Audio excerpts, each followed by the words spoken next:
Chapter 118. Yu Xian looked at me and sneered. She looked at me and said, "Thank you, but there's something I need to tell you." Yu Xian moved closer to my ear and whispered, "When you weren't home yesterday, Duanmu Gij was with me the entire time. Did you know that? He only becomes especially gentle when he's with me, especially when he's hugging me, and, forget it, I won't tell you. It's useless to tell you anyway. You two are about to get divorced." Yu Xian let out an ear-piercing laugh next to my ear. I took a step back and looked at her smug expression. I tried to control myself and not get angry. I calmed down and looked at Yu Xian. "That's good. I wish you happiness." I turned around and prepared to leave the garden. Yu Xian called out to me from behind. "Cold Glaze, you're not the same as before. I'm sure Duanmu has pretty much wiped out your Miss Cold Glaze's temper. If you know what's good for you, don't try to cause any more trouble in the remaining 10 days. It's useless. You can't get Duanmu-K's heart anymore."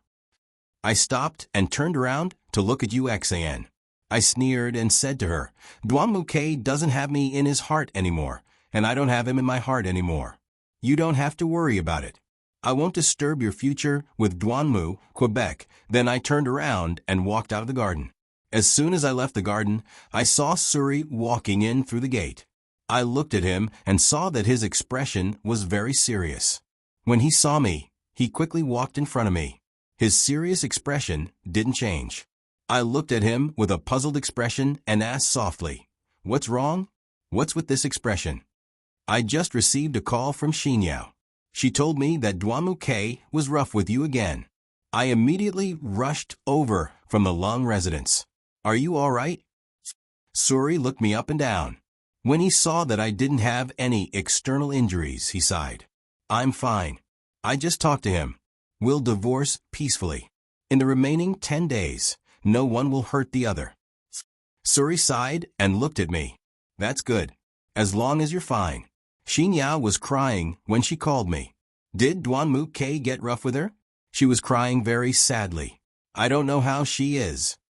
I looked at Suri's worried expression and felt that something wasn't right. I thought for a moment and suddenly understood. This brat probably fell in love with that girl, Xinyao. I decided to sound him out. I looked at Suri and said, "I think so." Xinyao was trying to protect me. She used all her strength to pull Duanmu-K, but Duanmu-K seemed to have directly thrown her to the ground. I don't know if she's hurt. I glanced at Suri. Hearing my words, he became more and more worried. What? It can't be. She's still a girl, and she's Duanmu-K's little sister. How could he be so heavy-handed to his own little sister? No, I have to go check on her. If she's hurt anywhere, I have to hurry and take her to the hospital. After saying that, Su Rui was about to rush into the house. I reached out and grabbed his arm. "Don't get too excited," I said. "You're a big man. How can you casually enter a young lady's boudoir?" Suri's face immediately turned red. He suddenly looked at me blankly. "What should I do? Young lady, please help me. Help me check on her condition. Please." Suri's big eyes sparkled as he begged me. Looking at his adorable appearance, I couldn't help but laugh. I felt that the time had come. I should be able to get something out of his mouth. I looked at Su Rui and said, "That's easy, but you have to answer a few of my questions. If I'm satisfied with your answers, I'll help you." Su Rui thought for a moment and then nodded. "What do you think of that girl, Xinyao?" I didn't dare to ask the main question, so I asked a more off-topic one. Suri thought for a moment and said, "When I first met her, I always felt that she was a princess. But after interacting with her for a long time, I discovered that she wasn't that kind of girl. Although her personality is rather straightforward, she has a very good heart."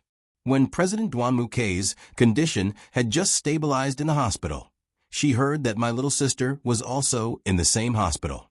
She especially bought a lot of gifts to visit my little sister. My little sister really likes her, and said that Xinyao was the most beautiful big sister she had ever seen. Then, if Xinyao didn't have that kind of background, would you still think that she's that good? I gradually got closer to the main topic and asked a more direct question. This has nothing to do with her background. This has nothing to do with her background. She's lively, cheerful, and outspoken. Although sometimes she's very headstrong, she would never do anything that would hurt others. There are a lot of things that she has to shoulder by herself. Seeing her so tired, my heart also feels bad. Including that day when Han Hao took you away, Duan had the intention to rush toward me, but was stopped by Xin Yao. She stood in front of Duan and let me drive him away. Growing up, I've been protected by two women. One is you, the other is her. Her pure eyes have always emitted positive energy. Listening to Su Rui's praise of Xin Yao, I'm already 70% sure that he has feelings for her. Last question. I looked at Suri and asked, "Do you like her? Do you want to be with her?" Hearing my question, Suri stared blankly for a moment, then lowered his head. He didn't answer. I poked him and asked, "Answer. Why aren't you saying anything?" Suri still didn't answer. He must have some misgivings in his heart. Otherwise, he wouldn't have answered so unhappily. Hurry up and answer. I pretended to be angry and roared at Suri. Suri raised his head and looked at me with a troubled expression. But when he saw my expectant eyes, he sighed and sneered. She and I are not people from the same world. Even if I like her, we can't be together. How could she like someone who couldn't be more ordinary? After hearing Suri's words, I understood. He liked Xin Yao. But because of the difference in status, he felt that there was a certain gap between him and Xin Yao. He didn't dare to pursue the matter with Xin Yao. I gently patted Suri's shoulder and said, "You think too much. Everyone is equal in love. It has nothing to do with status or identity." I understand, but who doesn't want to give their beloved woman a happy home? Even the place I'm living in now is a house that Hongming Association lent to me. It's already good that they don't charge me rent. The entire area of the house is probably not even as big as a guest room in the Duanmu family. If I were a father, I wouldn't be willing to marry my precious daughter to a pauper. Chapter 119. I looked at Suri and patted his shoulder. You can't be considered a pauper. Right now, you can be considered a Red Minghui bodyguard. Your income isn't bad. After I finish my business, I'll arrange for Uncle Bai to buy you a house. Consider it your employment fee. What do you think? Suri stared at me blankly.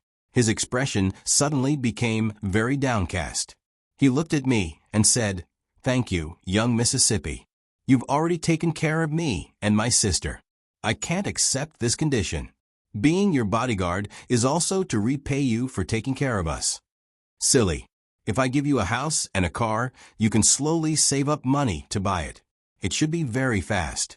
Only then will you have the financial foundation to pursue Xin Yao. Therefore, you must accept these conditions. I also think highly of you. If Xin Yao likes you, I sincerely hope that the two of you can walk together. I patted Suri's shoulder to give him some encouragement. Suri sighed and looked at me. AI, but no matter how hard I try, the gap between Xin Yao and I will never reach the same level. Therefore, no matter what, thank you, young miss, for your kind intentions. I will still silently like her in my heart. Perhaps she will be able to find a good man who is more suitable for her. Perhaps it was an illusion, but I felt that Suri's eyes contained a bit of helplessness. I put down my hand and looked at him. I felt that this wasn't the fearless and indomitable Suri I first met. I tilted my head and looked at Suri. "Ah, Suri, why do I feel like you've changed? You weren't this hesitant before. Why are you so submissive now? If you like her, then go after her. Why are you thinking about so many messy things?" This was the first time I had lectured Suri. Perhaps my tone was a bit harsh because Suri didn't raise his head to look at me. He lowered his head and said to me, "Young miss, you haven't experienced the life of us poor people. I know that you and Uncle Bai are very good to me. I also know that you and Xin Yao have always treated me as a good friend. You have never treated me as a servant. But the more you treat me like this, the more inferior I feel in my heart. I always feel that with my status, I don't deserve to walk together with you, let alone express my feelings for Xin Yao. Hearing Suri's words, I immediately thought of Yu Xian. She didn't come from a noble family, but her love for Duanmu Ke had never changed. She would even hurt others just to stand by Duanmu Ke's side. Looking at Suri's pained expression, I didn't know what to say. I patted his shoulder and said, "Let's talk about this later. There are still 10 days before my divorce. You should move here for the next few days. I'll ask Mom to arrange a guest room for you. You can stay here with peace of mind. You can also see Xinyao every day. Is that okay?" Suri scratched his head embarrassedly. Looking at his flushed face, he said, "How could I trouble you, young miss?" Although Suri said that, he was very happy in his heart. I glanced at him, patted his head, and said to him, "You don't do anything to hurt Xinyao. She's my best friend now. I can't bear to let others bully her. Young miss, don't worry. I swear I'll treat her well." Suri gave me a funny salute. Looking at his funny face, I couldn't help but pat his forehead again. Suri and I returned to the house. I first went to greet Duanmu Tachio and Xiaofengya.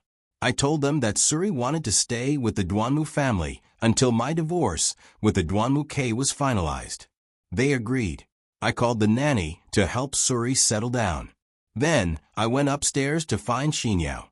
According to the nanny, ever since the morning, Xinyao had locked herself in her room and hadn't come out. It seemed the Duanmu Ke's actions had affected her greatly. I went to Xinyao's room and gently knocked on the door. No one answered, so I knocked again.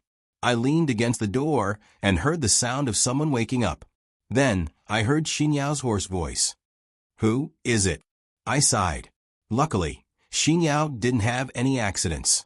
I softly said to the door, "Girl, it's me. I'm Shaoli." I leaned against the door and heard the sound of someone getting out of bed. Then I heard light footsteps. Not long after, the bedroom door was opened a crack. Xinyao peeked through the crack in the door. When she saw that it was me, her eyes turned red. I could clearly see that her eyes were glistening with tears. "Sister-in-law, I'm not feeling well. I want to rest for a while, so I won't let you come in. If I get sick and you get infected, it won't be good." Finished speaking, Xinyao closed the door. I quickly held the door open. I looked at Xinyao and said, "Be good. I'll stay with you for a while." Xinyao hesitated, but in the end, she compromised. She opened the door, and I saw her messy long hair. Her eyes were swollen from crying, and she didn't have any makeup on. She looked dispirited. Xinyao's arm had 2 or 3 abrasions of varying degrees. My heart ached as I looked at her. She had gotten hurt because she wanted to protect me. I pulled Xinyao into the room and closed the door. Then I pulled Xinyao to the bed and sat down. I glanced at the wound on her arm. Perhaps it was because she was too sad that she hadn't treated it yet. I went to the cabinet and rummaged through the medicine box in her room. I found an alcohol cotton ball and gently rubbed it on her wound. Perhaps it was because of the shock, but Xinyao's expression was pained, and tears streamed down her face. I raised my head and looked at her. Worried, I asked, "Is it too painful? I'll be gentle." Xinyao shook her head and bit her lip. I comforted her. "Hold on a little longer. It'll be fine soon." I took care of her wounds. After bandaging them, I took a tissue and wiped the tears on her face. Xinyao cried for a long time. Her face was full of tear stains. It took me a long time to wipe them clean. She was also very well behaved. She sat there obediently and looked at me with her beautiful big eyes. After treating her face and her wounds, I stood up and began to comb her hair. I didn't know how she tortured herself, but her hair was a mess. I combed her hair bit by bit, afraid that I would hurt her. Xinyao peeked at me in the mirror and smiled. Then she looked at me with embarrassment. "Sister-in-law, is it hard to do? I'll do it myself." I shook my head and looked at her. "Let me do it. I've never combed your hair before. This time, I'll give you a beautiful hairstyle." Xinyao looked at me and smiled. Why do I need it to be so beautiful? Chapter 120. I slowly combed Xinyao's hair. I looked at her in the mirror and said, "Little Xinyao, Thank you. Thank you for working so hard to protect me today. Xinyao reached out to cover her wound. Then she looked at me and said, "It's nothing, sister-in-law. As long as you're fine and my brother doesn't use violence against you, I'm satisfied. These small wounds are nothing." While I combed Xinyao's hair, I asked, "Little Xinyao, do you still like Han Hao?" Xinyao raised her head and looked at me in the mirror. Then she shook her head and said, "I don't like him anymore. Seeing you and Gij Han Hao together makes me very happy. As long as you and Gij Han Hao are happy together, I will naturally be very, very happy." I gently stroked Xinyao's hair and said, "Silly girl, I know what you're thinking. But we also want you to be happy. We also want you to find a boy who can accompany you for the rest of your life." Xinyao smiled and pouted at the mirror. She foolishly acted cute. Then she said, "I know. I'm also looking slowly. There's no need to rush. I'll meet someone who suits me sooner or later." Xinyao's expression was somewhat dignified. I combed her hair and then sat next to her. Looking at her, I said, "Xinyao, what kind of man are you looking for? I'll help you look around and see if there's anyone around me." This was also what I wanted to know. I wanted to see if Suri could meet her requirements. Xinyao's eyes turned. Then she looked at me and said, "I want to find a tall, thin, handsome, and stylish, rich second-generation heir. Of course, he must have good taste. No matter if it's in terms of clothing or lifestyle, he must be the same as me." I looked at Xinyao. Although she said that, her expression was still very dignified. I looked at her and asked, "Is this what you really want?" Xinyao looked at me and then lowered her head. In a soft voice she said, "Sister-in-law, it's not like that. I just want to find someone who can be with me forever. Someone who doesn't think too much. Someone who simply loves me and wants to be with me forever. Someone who simply treats me well." Hearing Xinyao's words, I suddenly felt that Suri still had a chance. I asked, "Then, does your true feelings have anything to do with your identity, status, family background, or job?" Xinyao shook her head and said to me, "Sister-in-law, you also know that my status is like this. Compared to other girls, I'm already very superior since birth. I also have a stable job, and the income from this job is enough for me to live anywhere. Therefore, I don't need to rely on a man to provide for me at all. On the contrary, I can even take care of him. The meaning of what I'm saying is just like the vows that many people make when they get married. No matter if they're poor or rich, they'll continue to walk down this path. What I want is this kind of love." Although it's easy to say there are many boys around me, but if they're not too much of a scumbag, then they're too cowardly to approach me. Listening to Xinyao's nagging, I suddenly felt that I was very lucky to be able to find my true love. Indeed, for a girl with such good conditions like Xinyao, it really wasn't easy to find someone that was truly suitable for her. While I was thinking, Xinyao looked at me with a puzzled expression. "Sister-in-law, why are you asking me this question today?" This little girl's intuition was very sharp. I shook my head and said, "Nothing. We're just chatting." "Chatting? No, you're hiding something from me. Hurry up and tell me. If you don't tell me, I'm going to use my trump card." Saying that, Xinyao stretched out her hand and looked at me with a lecherous expression. I knew that her trump card was going to attack my chest.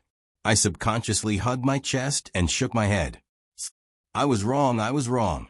I'll tell you. Please let me go." Saying that, Xinyao put down her hand and obediently sat in front of me. She looked at me and said, "Okay, tell me. I'm all ears." I coughed and looked at Xinyao. "It's like this. Actually, I do have a boy like the one you're talking about. It's just that, listening to the first part of the story, Xinyao seemed fine.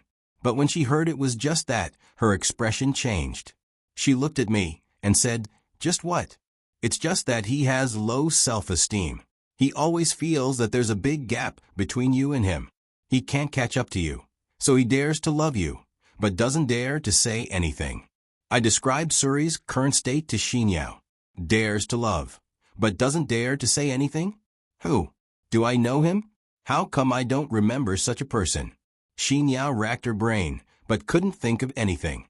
After thinking for a while, she looked at me and said, "Sister-in-law, I still can't think of who he is. Tell me, I'll see if I know him." I put my hands on Xinyao's shoulders and said, "Xinyao, I'll tell you. You'd better keep it a secret, because he didn't want me to tell you that he likes you." Xinyao nodded vigorously. "Okay, don't worry. It'll be a secret." I leaned close to Xinyao's ear and whispered, "You know the person who likes you. It's Suri." After saying that, I sat across from Xinyao and carefully observed her reaction. Xinyao stared blankly for a moment. Her eyes widened, and then she clutched her stomach and laughed loudly. She laughed until tears flowed out. I was shocked by her strange reaction. With a dark expression, I stood in front of her and asked, "What's wrong? Why are you laughing so happily?" Xinyao did her best to control herself from laughing. She tried several times, but failed. She no longer had the appearance of a young lady. I could only sit in front of her in a mess, looking at her as if there was nothing left to live for. After a while, she recovered a little and gradually stopped laughing. She raised her head to look at me and said, "Sister-in-law, is this true?" I nodded and looked at her. "It's true. I just don't understand why you laughed so happily when you heard his name." Xinyao tidied her hair and then looked at me. "Actually, I guessed it was him, but I didn't dare to say it. I just thought that such a cold and arrogant person like him wouldn't dare to say it. It's not like him at all. That's why I laughed." After hearing Xinyao's words, I suddenly felt that it made sense. How could such a cold and arrogant person like Suri be a yes-man? I couldn't help but laugh out loud. Xinyao saw me laugh, so she also laughed. The two of us sat face to face and laughed until our stomachs cramped. After laughing for a while, the two of us finally calmed down. I forced myself to climb onto Xinyao's bed. She lay down next to me. The two of us stared blankly at the ceiling. I looked at her and asked, "Honestly, what do you think of Suri?" Chapter 121. Xin Yao was silent for a while. Then she said, "He's an idiot." I looked at her in confusion. "Idiot? I don't think so. Why do you think he's an idiot?" Xin Yao turned to look at me. "He obviously likes me, but he's hiding it. He doesn't dare to say it. Don't you think he's an idiot? He has his own concerns. That's why he doesn't dare to say it." Xinyao lay down again. She looked at the ceiling and said, "I don't care about his status or status. The main thing is whether or not he is sincere to me. Although I have never been hurt emotionally, but the sisters by my side have been hurt too many times. I have also seen too many of them. I don't want to be like them, giving their heart, giving their body. And in the end, not only did they not get anything, but also made themselves sick. Why bother?" I felt that Xinyao's words were reasonable. For an outstanding girl like her, there weren't many who could keep themselves clean. I turned to look at Xinyao and said, "Then how do you feel about him? It can't be that you like him because he likes you, right?" Xin Yao smiled. "That's not the case. But right now, I don't think there's anything wrong with him. I just have a good impression of him. After all, we've just met. If I say that I like him or that I love him, it would be so fake. I want to get to know him better. If we really fall in love with each other, then I'm definitely willing to be with him. Plus, he's your man, so I'm not worried." I sighed and looked at Xinyao and said, "Actually, Su Rui's background is quite clean. His father was wrongly imprisoned, his mother died early, and he has a younger sister who was seriously ill. However, after undergoing surgery, she's much better now. Moreover, he's now by my side and has a fixed job, and his income is quite considerable. I've decided that after I divorce your brother and return to the Red Tea Club, I'll arrange another house for him. Although there's still a certain gap between him and you, it's still quite good. I can't do much for him. That's all I can do for him. That's all I can do. Sister-in-law, you're good to all of us, but you're not good to yourself. I've already said that I'll consider it. He's still under observation, so there's no rush." Xin Yao looked at me and acted cute. "How can I not be anxious? I don't even know how long it will be before I can see you again after the divorce. I'm so worried about your personal problems. I also hope that you can find a good man who can take good care of you and protect you. Su Rui may look like a child, but he's very mature inside. Xian Yao's expression suddenly became serious. Looking at me, she said, "Sister-in-law, you're going to abandon me." I saw that she suddenly became serious, and I suddenly became nervous. I shook my head and said to her, No, I just can't see you every day. I don't know if you're doing well without me. Sigh. Xian Yao hugged my arm and said, "Sister-in-law, how about I move to your house and live with you? That way, I can always be your shadow and pester you. Even if you annoy me, I won't leave you. What do you think?" I looked at Xian Yao and said, "Silly girl, you still have to stay here and take care of mom and dad. There's also that grumpy brother of yours. This family needs you to maintain. Although I really want to be with you, considering the current situation, the Duanmu family still needs you. Don't let someone else destroy this family." Hearing my words, Xian Yao immediately understood who I was talking about. She nodded and said, "Of course. My biggest goal now is to drive her out of this family. It's all because of her that so many things have happened. I really don't like her more and more." I suddenly remembered that Suri had already moved in. I didn't know how he was doing. I looked at Xian Yao and said, "Right, I asked Suri to move in. He'll stay here until I'm officially divorced. Then he'll leave with me. I don't know how he's doing. Let's go and take a look." Hearing me say that, Xin Yao's face suddenly turned red. She said in a low voice, Is that appropriate? Won't it be awkward?" Seeing Xian Yao's reaction, I concluded that she also had feelings for Suri. I smiled and said, "It's okay. Let's go. We can use this opportunity to get to know him better." Xian Yao thought for a moment and then nodded. "All right, let's go." Then the two of us sat up on the bed, tidied up, and walked out of the room. We arrived at the door of Suri's room. We knocked for a while, but no one answered. We didn't know where he had gone. I saw the housekeeper cleaning the room.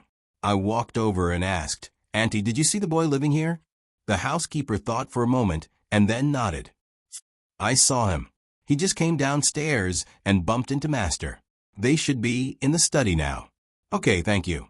Xian Yao and I looked at each other. Then we walked downstairs to the study.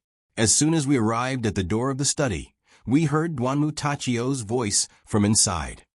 Xiao Rui, your massage is so comfortable. After I got sick, a lot of work was delayed. As a result, I'm under a lot of pressure.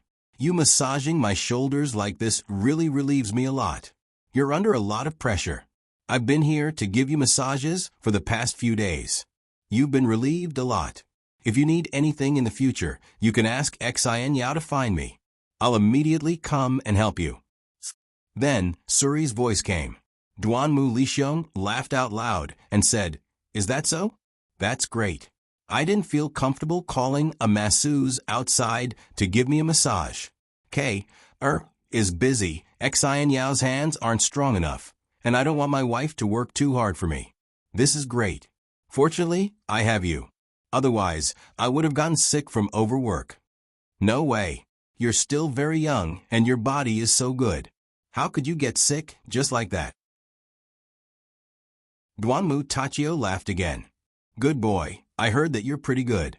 It's really good that Boss Lung has a subordinate like you. What do you think? Do you want to consider coming to my Kurosawa? You can be my personal bodyguard." When I asked this question, I suddenly became very nervous. That's right, this was indeed a test.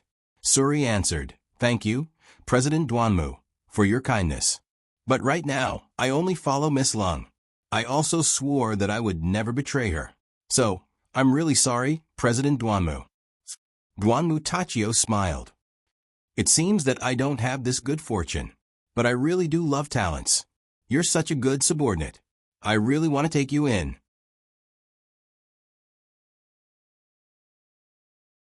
Chapter 122. Before I had time to react, Xian Yao pushed open the door to the study. I had no choice but to follow her in. I saw Suri massaging Duanmu Tachio's shoulders. When they saw me and Xin Yao barge in, they were stunned. Suri stopped what he was doing. When he saw Xin Yao, he actually blushed. Xin Yao pursed her lips and looked at Suri. She probably saw Suri's blush. Suri turned his head away in embarrassment. Xin Yao then looked at Duanmu Tachio and said, "Father, how could you steal him? That's not right." Duanmu Tachio looked at Xin Yao and smiled. "Haha, Father is just chatting with Suri. But I really like him. He's multi-talented, has a good personality, and most importantly, is very loyal." Xin Yao walked to Suri's side and listened to Duanmu Tachio praise him. She suddenly pulled Suri's arm and walked past him.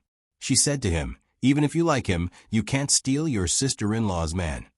She turned to look at Suri and gave him a meaningful look. "Isn't that right, Suri?" Suri's face turned even redder. He immediately understood the meaning of Xin Yao's gaze. Then he looked at Duanmu Tachio and said, "President Duanmu is also very good to me. He takes care of me a lot. Sometimes I feel like President Duanmu is as kind as my father.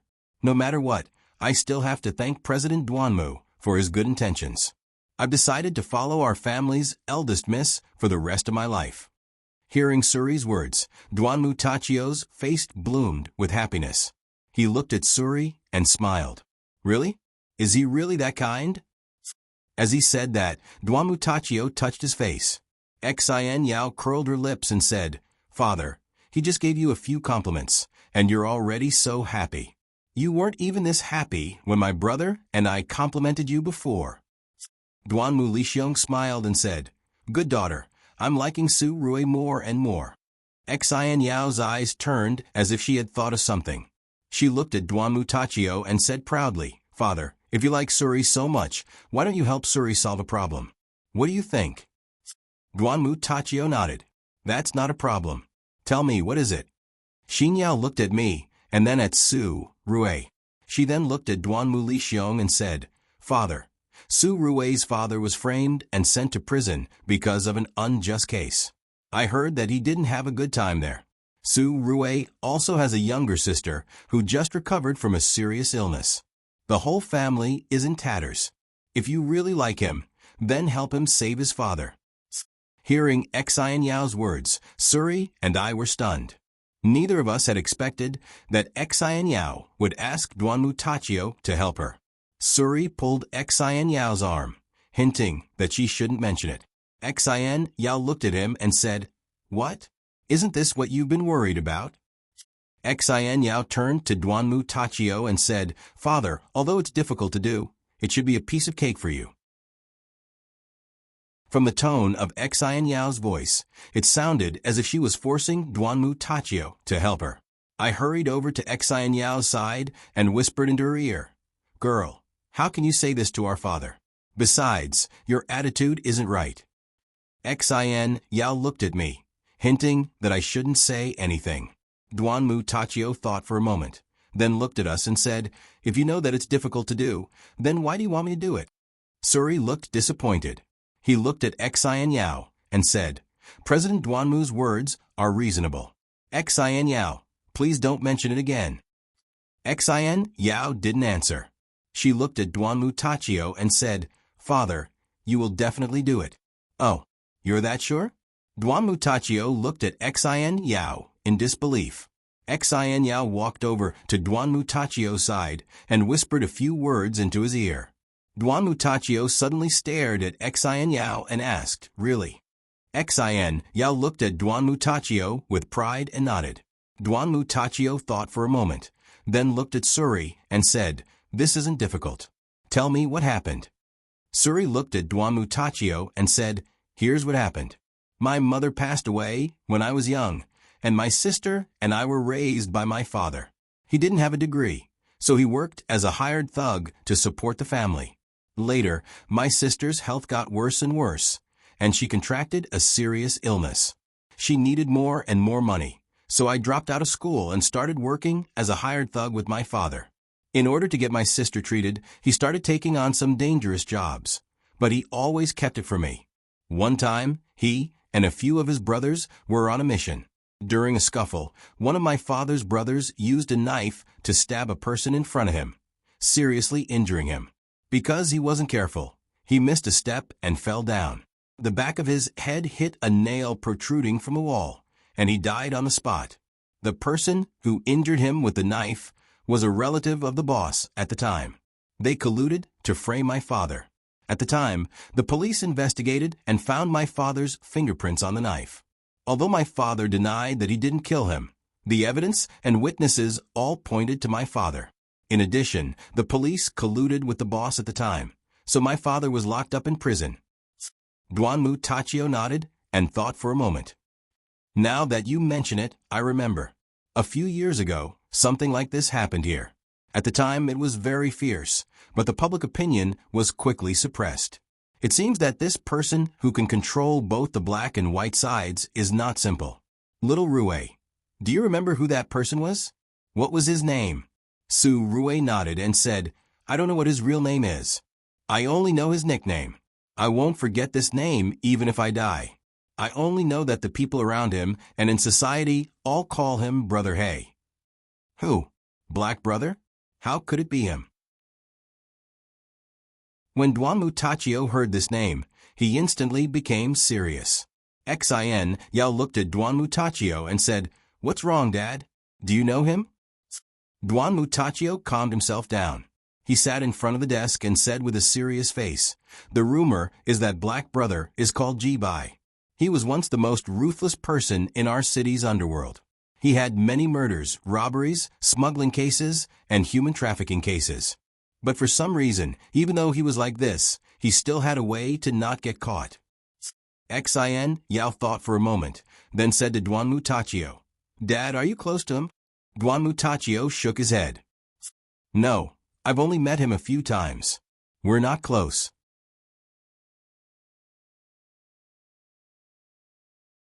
Chapter 123. Xin Yao glanced at Suri, then looked at Duanmu Tachio. Father, is this a difficult task? Duanmu Tachio thought for a moment, then said, It's not that difficult. It's been a long time, so Ji-Bai probably doesn't remember this matter. Don't worry, I'll take care of it. President Duanmu, I'll have to trouble you. If it's too much trouble, or if it's too troublesome, there's no need. I don't think my father would want to trouble everyone. Suri's tone was calm, but I could feel that he really wanted his father to be rescued. Duanmu Tachio looked at Suri. Don't worry, it's not a difficult task. At this moment, Xin Yao stood up. She glanced at me and Suri, and I knew it was time to leave the study. The two of us also stood up. Xin Yao said to Duanmu Tachio, Father, you go ahead. I'll leave first. Then, the three of us walked out of the study. As soon as we left the study, Suri let out a deep sigh. Xin Yao saw his relaxed expression, then gently patted Suri's back. You don't have to be so nervous when you see my father. Suri sighed, then looked at Xin Yao. I'm not nervous. I just think that President Duanmu is too nice. I didn't expect that he would owe him a favor for someone like me. I feel like I've gone overboard. I looked at Suri and said, Don't think like that. You've treated Father with sincerity, and I believe that Father also treats you with sincerity. Xin Yao smiled at Suri. That's right, that's true. Don't mind it too much. Relax. My father is very good, right? Suri helplessly covered his head. Whatever you say. I'll do as you say. Hearing Suri's tone, I was surprised. He usually didn't speak so gently. I nudged Suri's arm and said softly, Hey, I don't remember you speaking like this before. Xin Yao looked at the two of us and asked, What are you guys talking about? Suri suddenly shook his head and said loudly, Nothing. Nothing. Nothing. Looking at Su Rue's funny appearance, Xin Yao and I couldn't help but laugh out loud. Su Rue saw us laughing very happily, so he also laughed. Moreover, he laughed very happily. While the three of us were having fun, I glanced out of the corner of my eye and saw Duanmu K standing at the top of the stairs, looking at us with a serious face. Seeing him, my smile completely disappeared. I stood at the door of the study and looked at him without moving. Suri and Xin Yao saw that I stopped laughing and looked to the direction I was looking at. They understood why I had suddenly become serious. Suri pulled Xin Yao's arm and said softly, "Let's go out. It's not appropriate for the two of us to stay here." Xin Yao looked at me worriedly. I patted her shoulder and signaled for them to leave. Suri took Xin Yao and left the living room. I still stood at the door of the study and looked at Duanmu K at the top of the stairs. He was still looking at me with a serious expression. I didn't know what he was thinking. However, I understood that he must be very unhappy to see the three of us laughing and joking. I sighed and walked up the stairs. I walked to Duanmu K's side and glanced at him. Then I walked to the bedroom. I walked into the room and stood by the window. Duanmu K followed me in and closed the door. I didn't look at him, but just stared outside the window. My mood was very complicated. Outside the window, Su Rue and Xin Yao were talking and laughing as they walked into the garden. It seemed that the two of them were having a good conversation. Thus I was relieved. After all, the two of them had feelings for each other. Duanmu K walked to my side and looked in the direction I was looking. He also saw Suri and Xin Yao. He looked at them for a while and then said, "Do you plan to let Xin Yao and Suri be together?" He looked at me, his expression still serious. I didn't look at him. I said softly, "As long as two people love each other, are happy together, it's fine. There's no need to consider any external factors. Love is more important than anything else." I didn't know why I said that, but after I said it, my mood was very complicated. Perhaps it represented my inner thoughts. Duanmu K looked at their backs and said to me, "Indeed, you're right. Love doesn't need any extra distracting thoughts, but it's only limited to the person I like. If it's someone I don't like, I can't pretend that I like her very much." Hearing Duanmu K say that, I knew very well that he was saying it for me to hear. He was telling me that he didn't love me at all. I sneered and looked at Duanmu Quebec. What a coincidence. My point of view is very similar to yours. But now, it doesn't matter to me. The person I used to love doesn't love me anymore, and the person who loves me, I'm slowly accepting his love for me. This kind of feeling, although complicated, is the best ending for anyone. Duanmu K looked at me and said softly, "So be it. There's nothing wrong with you feeling that way.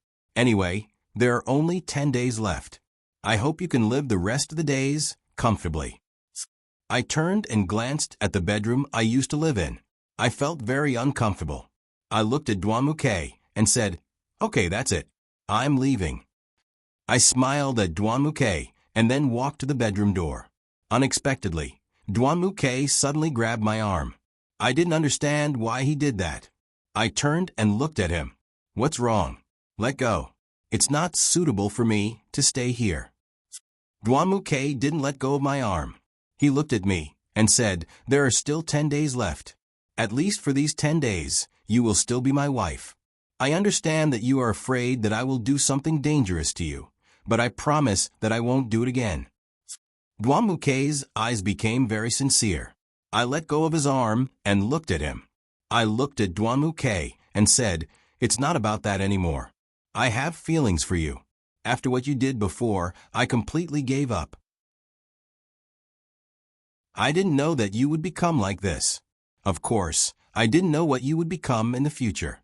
I don't want to gamble anymore. I thought I won the gamble, but I lost, and I lost so badly." Duanmu K didn't answer. He reached out and grabbed my arm, then pulled me into his arms. I tried to struggle, but Duanmu K held me tightly in his arms.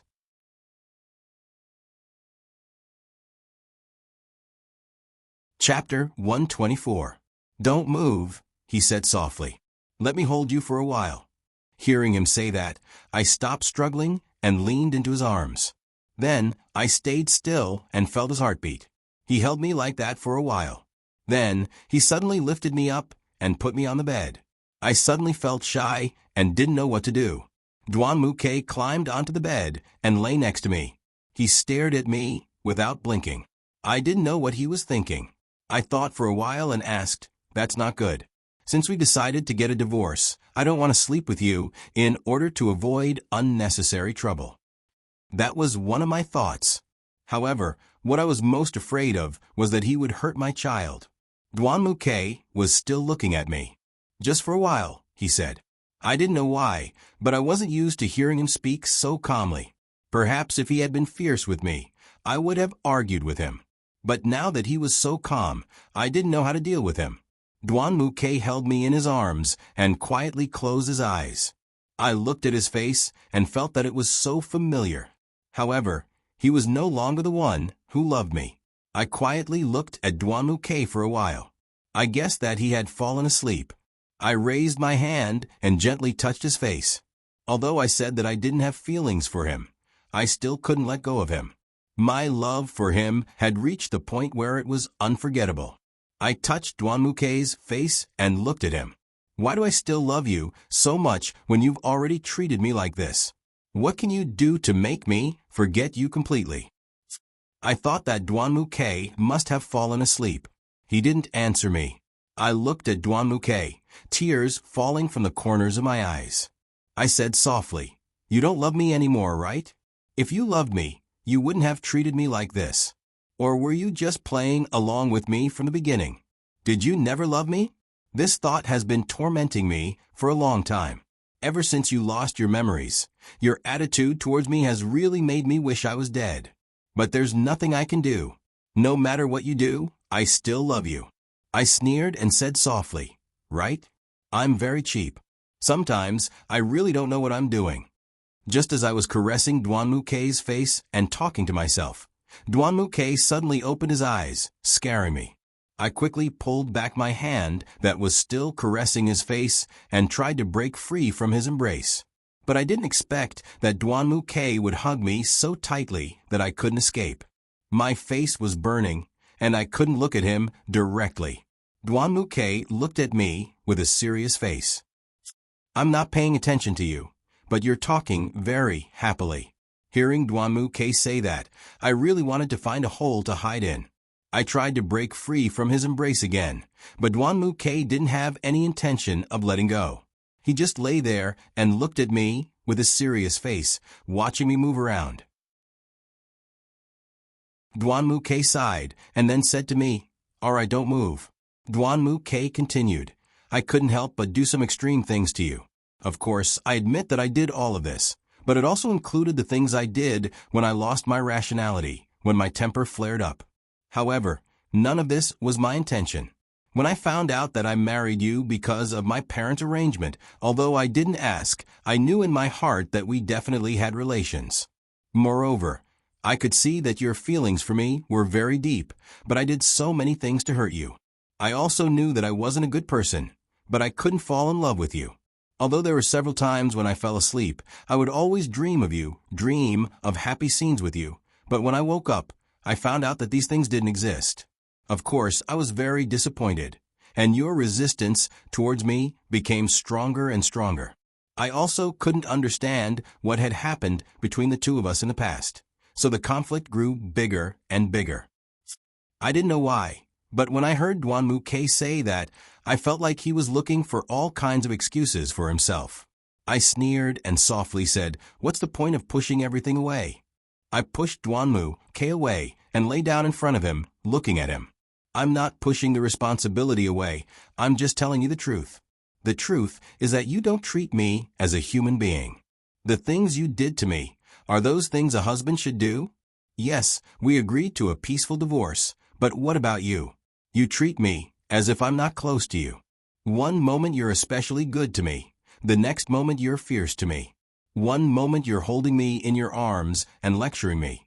The next you're throwing me aside and leaving me bruised all over. What do you want me to do? I'm not a toy that you can play with when you want to play with, and then throw aside when you don't want to play with me. I'm a human being. A real human being." I was very angry. I sat up on the bed and stood by the bed, spitting out all the words that had been bottled up in my heart for a long time. Duan Muke stood up from the bed. He walked past me and opened the wardrobe. It was full of women's clothing, and they were all new. I looked at Duan Muke with a puzzled expression. I didn't understand what he meant by showing me these things. Duan Muke turned to me and said, "These are compensation for you. Back then, because I lost my mind, you didn't even have a decent piece of clothing. Take it as my compensation." Then, Duan Muke took out a gift box from a drawer in the wardrobe. He placed it on the bed and looked at me. "Open it and take a look." I didn't understand what Duan Muke meant, but I still reached out and opened the gift box. After I opened it, I was shocked. Inside the gift box was a very beautiful white dress. It was very similar to the one Duan Muke had given me for my birthday. I looked at Duan Muke in confusion. Duan Muke looked at me and said, "At that time, I couldn't find that dress. Later, Mom told me that I had given it to you. It was a very exquisite dress, and it was custom-made. So, I found a designer and made a similar dress for you. But I think this one looks better. The previous one was too simple." My heart was no longer calm, and the tears in the corners of my eyes couldn't stop flowing down. I held the dress and looked at Duan Mu, Quebec. I thought to myself, is he remembering the past? Or is he apologizing to me? Just as I was puzzled, my phone suddenly rang. I took it out of my pocket. It was a call from Han Hao. I lifted my head and looked at Duan Mu, Quebec. He also looked at me with a puzzled expression. He asked softly, "Who is calling?"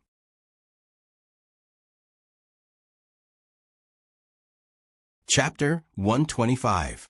I put the phone on silent and didn't answer. I looked at Duan Muke and said, "There's no one." "Who is it?" Duan Muke's tone suddenly became stern. I put the phone behind me and looked at Duan Mu, Quebec. I shook my head and said, "There's really no one. Don't worry about it." I stepped back, but Duan Muke suddenly walked in front of me. He reached out and snatched my phone. I tried to snatch it back, but he held it high. I looked at him and said angrily, "Give it back to me." Duan Muke looked at me, but didn't say anything. He looked at the phone, which was still ringing. It seemed Han Hao hadn't hung up. Duan Muke picked up the phone. Han Hao's voice came from the other side. "Xiao Li, are you okay? I didn't hear from you all day. I was worried, so I called you first. How are you? Xiao Ke didn't bully you, did he?" Duan Muke looked at me, his eyes full of anger. He said into the phone, "Han Hao, it's me." There was no response from the other side of the phone. Han Hao probably didn't expect it to be Duan Muke who answered the phone. Duan Muke saw that there was no response from Han Hao's end. He said, "Han Hao, why are you looking for my woman?" Hearing Duan Muke say that, I felt very uncomfortable. I reached out to snatch the phone from Duan Muke's hand. I looked at Duan Muke and shouted, "Give it back to me, Duan Muke." Duan Muke glared at me and pushed me. I lost my balance and fell to the ground. Han Hao seemed to hear it on the other side of the phone. He was worried and said loudly, "Xiao Li? Xiao Li, are you okay? Duan Muke, what did you do to Xiao Li?" Duan Muke looked at me fiercely. Then he said into the phone, "Han Hao, 8 o'clock in the evening at the suburban garden.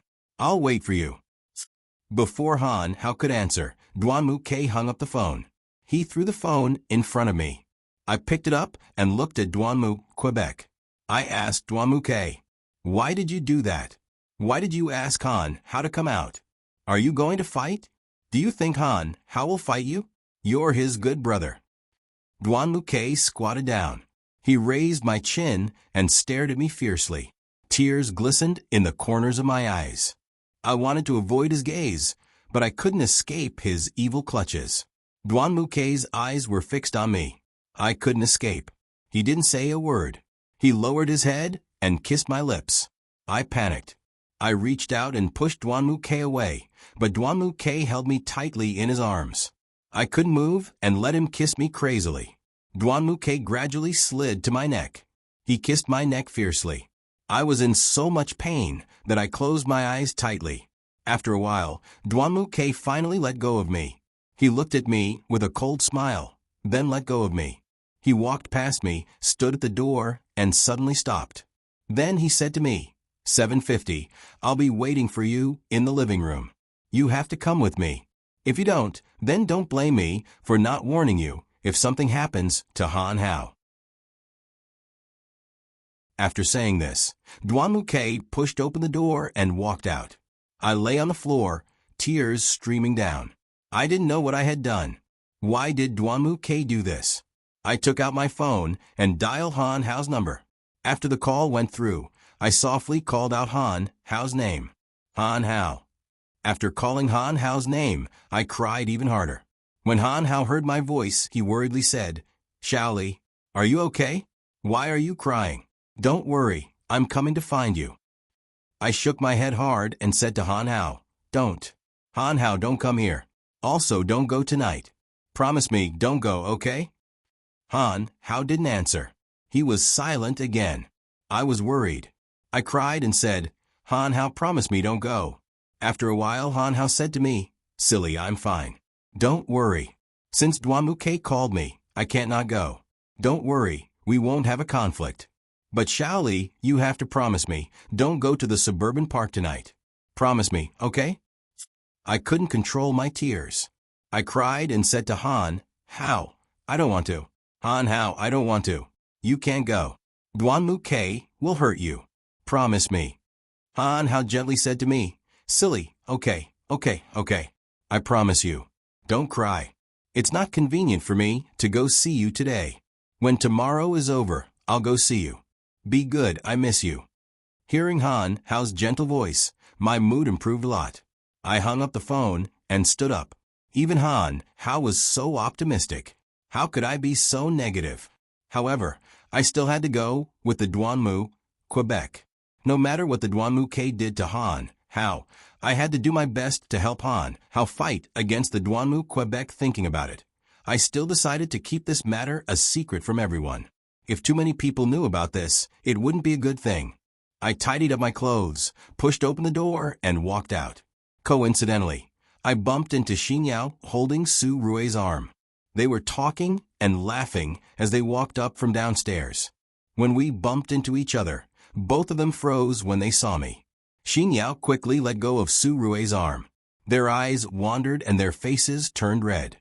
Xin Yao looked at me embarrassedly and said, "Ah, sister-in-law, you came out? Where are you going? I'll go with you." Seeing Xin Yao speak incoherently, I smiled and whispered to her, "You two strolled around until now." I looked at their shy faces and understood. I looked at Xin Yao and said, "You two are together now." Xin Yao's face turned even redder. She grabbed Suri's and my hands and ran into her bedroom. She turned around and closed the door behind her. Xin Yao pulled me to sit on the chair. Then, the two of them stood in front of me. Xin Yao tugged at the corner of her clothes. Suri reached out and hugged Xin Yao tightly. Xin Yao snuggled into his embrace like a little bird. The two of them were so sweet that they blinded my eyes. I sat on the chair and looked at Suri. "Suri, tell me the truth." Suri raised his head and looked at me. He hugged Xin Yao tightly and sighed. "Miss, I'll tell you the truth. I'm already with Xin Yao." After saying that, Xin Yao covered her eyes with her hands. It seemed the news was true. Looking at their happy faces, I was truly happy for them. I looked at Suri and asked, "What's the situation? How did you two get together after going out for a stroll? It seems the two of you are developing quite quickly."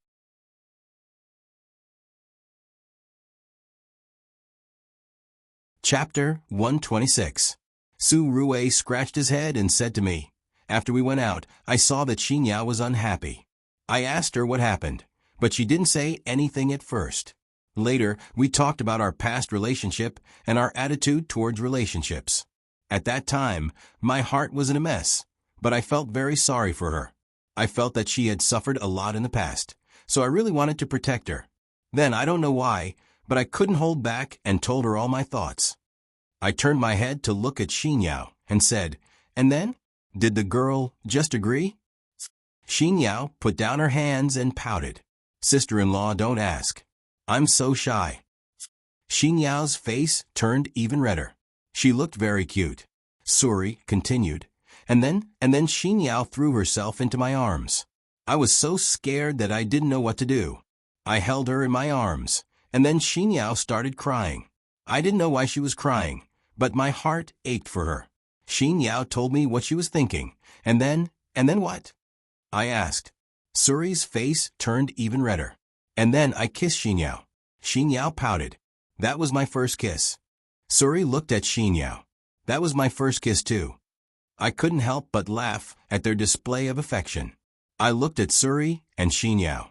That's good. As long as you two are happy together, that's good. Suri, don't bully my little Xinyao. I love her the most. Suri nodded. He glanced at Xinyao, then looked at me. Young miss, don't worry. I won't run away anymore. No matter what happens, I will be with Xinyao. Nothing can stop me. I smiled at the two of them. That's good. You two have to be happy. You have to be happy. Xinyao walked in front of me. Holding my hand, she asked softly, Sister-in-law, how are you and my brother? Just now, I saw him walk out with an ugly expression. Did he make things difficult for you again? I sighed. He didn't make things difficult for me. Instead, he became a bit gentle. He even apologized to me for what happened before. He even prepared a closet full of clothes, saying that he wanted to compensate me. Then why did he still have that expression? It shouldn't be. I can't understand him now. He's becoming more and more different from the person I used to know. Although I wasn't in China for a while, I still kept in touch with him. I even bought him a lot of good things that can't be found in China. Although we haven't met, it's definitely not like this. He's so cold. It feels like he doesn't even want me, his little sister. Xinyao pouted and said unhappily. I sighed again and said, when the two of us were in the room, Han Hao suddenly called. I didn't dare to pick up the call. Duan Muke saw that I was acting strangely, so he snatched the phone away from me. Then he quarreled with Han Hao for a bit, and then he left with a dark face. It's my fault. I didn't think too much about it. I should have just picked up or hung up. Gij Han Hao is really too much. How could he be so unlucky? What did my brother say to him? He couldn't have asked him out to fight, right? Hearing Xinyao say that, I was shocked. They really were brother and sister. Xinyao understood Duan Muke very well. Just as I was considering whether or not to tell them the truth, Suri saw my hesitation. He looked at me, then hugged Xinyao and said, Okay, you don't need to worry about this. Your brother isn't a kid anymore. He won't fight for no reason. Suri gave me a look. It seemed he already knew what I was thinking. I nodded and looked at the two of them. It's getting late. Suri, shouldn't you go see your sister? Xinyao jumped out of Suri's embrace. She looked at me and said, Yeah, I forgot such an important thing. Then she ran to the dressing table and rummaged through the drawers for a long time. She pulled out a few bottles of cosmetics and smiled. Great, I finally found them. I promised my sister that I would bring some cosmetics for her. I almost forgot. I looked at Xinyao and asked, You're so close to a sister already. Suri said, Yeah. I only found out today when Xinyao told me. As long as Xinyao has time, she goes to the hospital to visit my sister. She often brings good food and toys for her. I don't think I'm as good a brother as she is. Xinyao made a face at Suri and said, Your sister is much cuter than you. Okay, let's go. The visiting hours will be over soon. Sister-in-law, let's go. Then Xinyao pulled Suri and left. Looking at their happy faces, I felt very happy. I glanced at my watch. There were only 15 minutes left until the fight between Duan Muke and Han Hao. I should pack up and go downstairs. I decided to wear light clothes.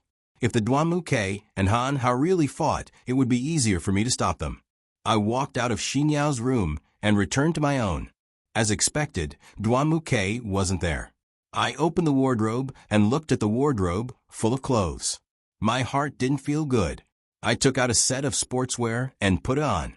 Then, carrying my bag, I walked out of the bedroom. I walked downstairs and saw Duan Muke sitting on the sofa in the living room. I walked over to him. He raised his head and looked at me. Then, looking at his watch, he said, You're right on time. Let's go. Duan Muke stood up and walked to the door. I followed behind him without saying a word. Duan Mukei's car was parked in the courtyard. After we got in, Duan Mukei looked at me and said, "You're dressed so casually.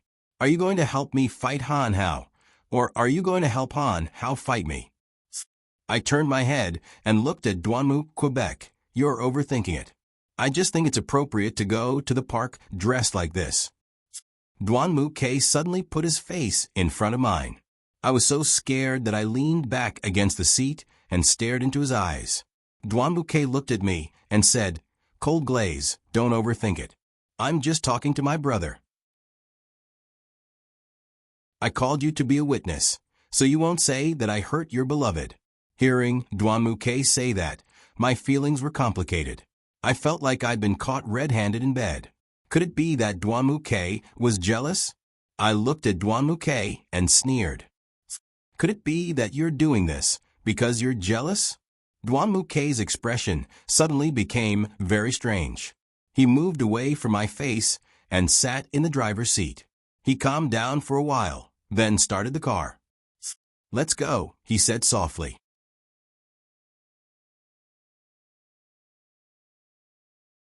Chapter 127. Duanmu K and I didn't talk the whole way. We drove very fast, and before 8 o'clock, we arrived at the entrance of the park. Duanmu K and I got out of the car and waited for Han Hao to arrive. Not long after, Han Hao drove to the entrance of the park. He got out of the car and stood in front of me and Duanmu, Quebec. I could see that although Han Hao's expression was calm, his heart must be very complicated right now. Duanmu K looked at Han Hao and reached out to pull me into his arms. I was shocked and turned to look at him. I reached out to push him away, but Duanmu K held me tightly in his arms. His eyes were fixed on Han Hao. Han Hao clenched his fists and tried to calm himself down. He looked at Duanmu K and said, "Xiao K, why did you hand me over?" Duanmu K glanced around. At this time, there were a lot of people walking around. He looked at Han Hao and said, "It's not convenient to talk here. Let's go inside and talk." Then he turned around and walked into the park with me in his arms. Duanmu K held me tightly. He walked very fast, and I could only run to keep up with him. Han Hao followed behind us. I turned to look at him. Han Hao shook his head at me, indicating that I shouldn't struggle anymore. His eyes were very gentle. I understood Han Hao's meaning and gave up struggling. I glanced at Duanmu, Quebec. His expression was still very calm. The three of us walked to an open space where there weren't many people around. Duanmu K stopped and pointed to a bench. He looked at me and said, "You go sit there." I didn't understand Duanmu K's meaning. I looked at him and said, "What did you say?" Han Hao walked in front of me. He took off his jacket and put it on my shoulders. He said, "Go sit there. We two men have something to talk about." Even Han Hao said so. I could only nod and agree. I glanced at Han Hao, hoping that he wouldn't be too impulsive and argue with Duanmu, Quebec. I quietly walked over to the bench and sat down. The distance wasn't too far. I could just hear the conversation between the two of them. The two of them stood facing each other. Those who knew would think that the two of them were good friends. Those who didn't know would think that the two of them were gay friends. Duanmu K stood in front of Han Hao and looked at him. "You seem to care a lot about my woman." Han Hao smiled. He looked at Duanmu K and said, "You don't cherish her, but someone else will. You can control who your heart belongs to, but you can't control who other people's hearts belong to." Duanmu K took a step forward. He got closer to Han Hao's face and was about to kiss him. Duanmu K looked at Han Hao and said, "It looks like you're going to steal my woman." "She's not your woman. You've already decided to divorce her." "Oh, right. There are still 9 days left. In other words, you and she will still be husband and wife for the next 9 days. Han Hao didn't back down. It looked like he was determined to make things clear with Duanmu, Quebec. Duanmu K looked at Han Hao and said, "Aren't you afraid that I'll go back on my word and not divorce her?" Han Hao clenched his fists. He glared at Duanmu K and said, "Don't tell me you want to continue torturing Xiao Li. She's just a woman. If you have any problems, come at me." Duan Muke looked at Han, Hao and laughed coldly. As long as I don't divorce her, Cold Glaze is my woman. I can do whatever I want to her. It's none of your business. If you really want what's best for her, then stay away from her. I'll treat you as my brother. I won't bicker with you. Han Hao suddenly reached out and grabbed Duan Muke's collar. He stared fiercely at Duan Muke and said, Xiao Ke, I'll treat you as my brother. You don't love Xiao Li anymore, so you can't stop me from pursuing her. I can give her what you can't give her. From the moment you said you wanted to divorce her, I've already treated her as my woman. If you don't want to divorce her because you want to torture her, then I'd rather not have a brother like you.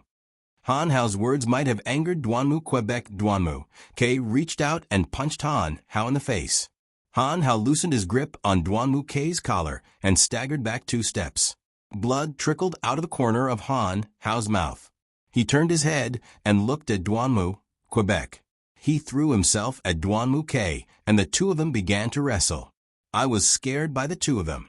I quickly stood up and ran to their side. I didn't know how to stop them, so I could only shout, You 2, stop fighting. Stop fighting. But no matter how much I shouted, they didn't let go. Seeing that the 2 of them were getting fiercer and fiercer, I couldn't stop them. I saw an opportunity and stood between them. Although I tried to push them away, they were too strong. I couldn't stop them at all. At that moment, Duanmu Ke reached out and punched Han Hao. Han Hao was already covered in bruises. I shouted, Be careful. As I stood in front of Han Hao, Duanmu Ke's fist landed on my chest. I fell on Han Hao's body and fell to the ground with him. Duanmu Ke was dumbfounded. He didn't expect that I would stand in front of Han Hao and that he would hit me. Han Hao reacted and quickly hugged me. He gently touched my face and said, Xiao Li, are you okay? Xiao Li, how are you? Han Hao looked at me worriedly, his eyes full of tears. I felt a sharp pain in my chest and spat out a mouthful of blood. I didn't care about the pain and reached out to touch my stomach. Then I raised my head to look at Han Hao and said, Quick, take me to the hospital. Han Hao immediately understood my meaning. He picked me up and ran towards the exit. When he passed by Duanmu Ke was still standing there in a daze. When he saw that Han Hao had carried me away, he finally reacted and hurried to catch up. Han Hao carried me and rushed to a nearby hospital. Duanmu Ke also followed. When they arrived at the emergency room, the doctor looked up at the 2 of them and asked, Which one of you is the patient's family member? I am. The 2 of them said in unison. Han Hao raised his head and glared at Duanmu Quebec. The doctor looked at them impatiently and asked, Who is it? I looked at the doctor and said, You should tell me. The doctor looked at me and nodded. She looked at Duanmu Ke and Han Hao and said, You 2 go out. I have something to say to the patient. Han Hao looked at the doctor and said, Can I stay with you? The doctor glared at Han Hao and said word by word, No. Han Hao and Duanmu Ke had no choice but to leave the room.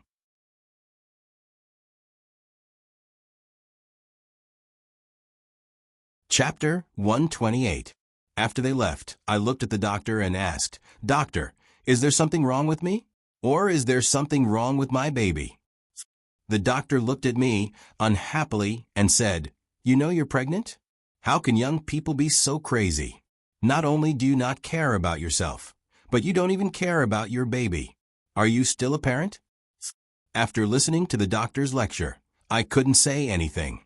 I just lowered my head like a child being lectured. The doctor looked at my dejected appearance and said, Okay, don't think too much. I just checked you. There's nothing wrong with the baby. It's healthy. You, on the other hand, are too weak. You need more nourishment, not only for yourself, but also for the baby. I nodded and agreed with the doctor. The doctor looked at me and covered me with a blanket. Have a good rest. If you need anything, just ring the bell. I'm leaving. Then, the doctor walked out of the room. Not long after the doctor left, Duanmu Ke and Han Hao entered the room. They stood in front of us and looked at me without saying a word. Their expressions were very serious. Not long after, the door was pushed open. Xin Yao and Suri rushed in first, followed by Duanmu Tachio and Xiaofia. My parents were the last to come in. Everyone was very worried and surrounded my bed. Xinyao's eyes were full of tears. She lay beside me and looked at me. She said worriedly, "Sister-in-law, what happened to you? Why did you go to the hospital again? What did the doctor say? Who did this to you? Sister-in-law, how could you be so careless?" I looked at Xinyao helplessly and said, "You're asking me so many questions. I don't know how to answer." Suri sighed and pulled Xinyao aside. "Okay, Milady's body must be very weak right now. You should let her rest." Then, Suri pulled Xinyao to the side. Xiao Fengya also came over and sat next to me. She gently stroked my hair and asked, "Xiaoli, what happened to you?" "I just received a call from Duanmu K, and it made me worried." "Did Duanmu K make you angry again?" I turned to look at Duanmu, Quebec. His face was still dark, but there was a hint of awkwardness. I looked at Xiao Fengya and smiled. "Mom, I'm fine. The doctor just checked on me. I'm fine. Don't worry. You and Dad don't need to worry." Xiao Fengya took my hand and sat on the edge of my bed. "Take good care of yourself," she said softly. "I'll make some soup for you when we get home. It'll be good for your health. Your body is too weak. You probably suffered because you just had a miscarriage." I smiled and looked at Xiao Fengya. "Thank you, Mom. Sorry to trouble you." I turned my head to look at my parents. Both of them had very serious expressions. It seemed that the fact that I was sent to the hospital again made them completely unhappy. I looked at Xiao Fengya and said, "Mom, I have some things that I want to talk to my parents about. Can I trouble you to take everyone back first?" Xiao Fengya looked at me. It was clear that she didn't want to leave. Xinyao also didn't want to leave. Duanmu K saw the awkwardness. He looked at Xiao Fengya and said, "Mom, you take Dad and Xinyao and leave first. I'll wait here. If there's anything, I'll contact you." Xiao Fengya stood up and looked at Duanmu Tachio. Duanmu Tachio nodded. Then she turned to me and said, "Xiaoli, you must take good care of yourself. We'll be leaving first." Then she left with Duanmu Tachio. Xinyao ran to my side and kissed me gently on the cheek. Then she pulled Suri and reluctantly left. Duanmu K looked at me and said, "I'm going out. Call me if you need anything." He glared at Han, Hao, and then left the room. Han Hao walked to my bedside and covered me with the quilt. Then he pulled my hand and said, "Xiaoli, I'll also go out first. I'm going to buy you some food and daily necessities. According to the doctor, you might need to stay here for 2 more days. You can talk to Uncle and Auntie first." Then, Han Hao kissed me gently on my forehead. He turned around, said goodbye to my parents, and left. Only my parents and I were left in the room. After Han Hao left, my mother walked to my bedside. She held my hand and softly asked, "Li Er, how are you? How could something like this happen? When Han Hao called me, I couldn't believe that you were in the hospital again. What happened?" I told them about the quarrel between Duanmu K and Han Hao. After listening to my story, my father fiercely slapped the armrest of the sofa and said angrily, "This is too much. The Duanmu family is becoming more and more lawless. My daughter, it seems that your decision to divorce was correct. No matter what, your father didn't understand you before. It seems that I was wrong. Now, I support your decision." My mother turned around and glared at my father. She said softly, "Your daughter is like this, and you still care about your own interests. Why don't you care about your daughter?" My mother turned to look at me and said, "Li Er, don't think about it. What did the doctor say? Is there any problem with your body? Is there any problem with the baby in your belly?" I shook my head and held my mother's hand. "Mom, I'm fine. Don't worry. I'm fine. The baby is fine too. Don't worry. The doctor said that my body is very weak and I need to rest. I need to eat and drink." My mother's eyes were moist. She tightly held my hand and said, "Li Er, your mother's heart hurts.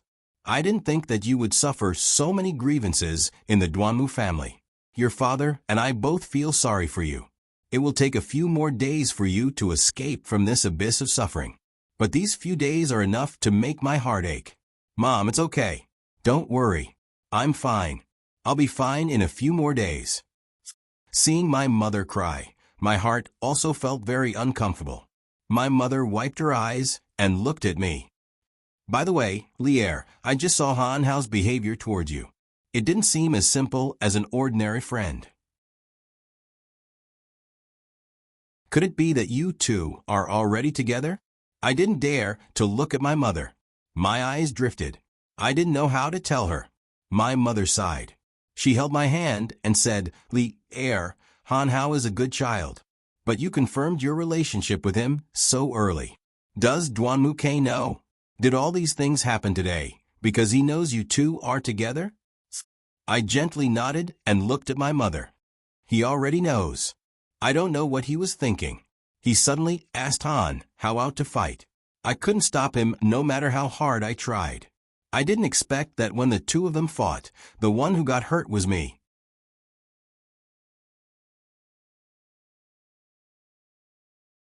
Chapter 129.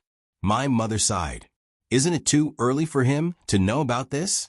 You two are really too much. You only have a few days left.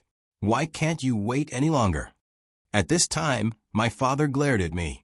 To be honest, Han Hao is a good kid. But his family, status, and background, I don't think he's good enough for you. I pursed my lips. Dad, feelings and status can't be measured together. I really like Han Hao, and I'm willing to be with him. But I need time to heal the wounds Duanmu has inflicted on me. My mother stroked my hair. Lier, do you still love Duanmu? I lowered my head and didn't say anything. My mother hugged me. Poor child, she said. This is the most heart-wrenching feeling. My father looked at me. How about this? I'll find some time to talk to Han Hao and see what he thinks. You rest well. Your mother and I will go back first. I haven't talked to my daughter enough. Why are you in such a hurry to go back? Besides, if we let her stay here now, when she's discharged from the hospital, will she have to go back to the Duanmu family? I don't expect them to treat our daughter well. What if she really hurts her body? What if she really hurts the child? What do you want me to do? My mother's eyes reddened again. I quickly reached out and wiped the tears from the corners of her eyes. My father looked at my mother very calmly. That won't happen. There are only a few days left. Just hold on a little longer. If we choose to force a divorce at this time, it will be very disadvantageous for the Red Minghui. My father turned to look at me. Lier, he said, it's been hard on you. Just stay here for a few more days, and everything will be fine. I looked at my father and smiled. I understand, Dad. After my mother said a few more words, my father pulled my mother out of the room. I was the only one left in the large room.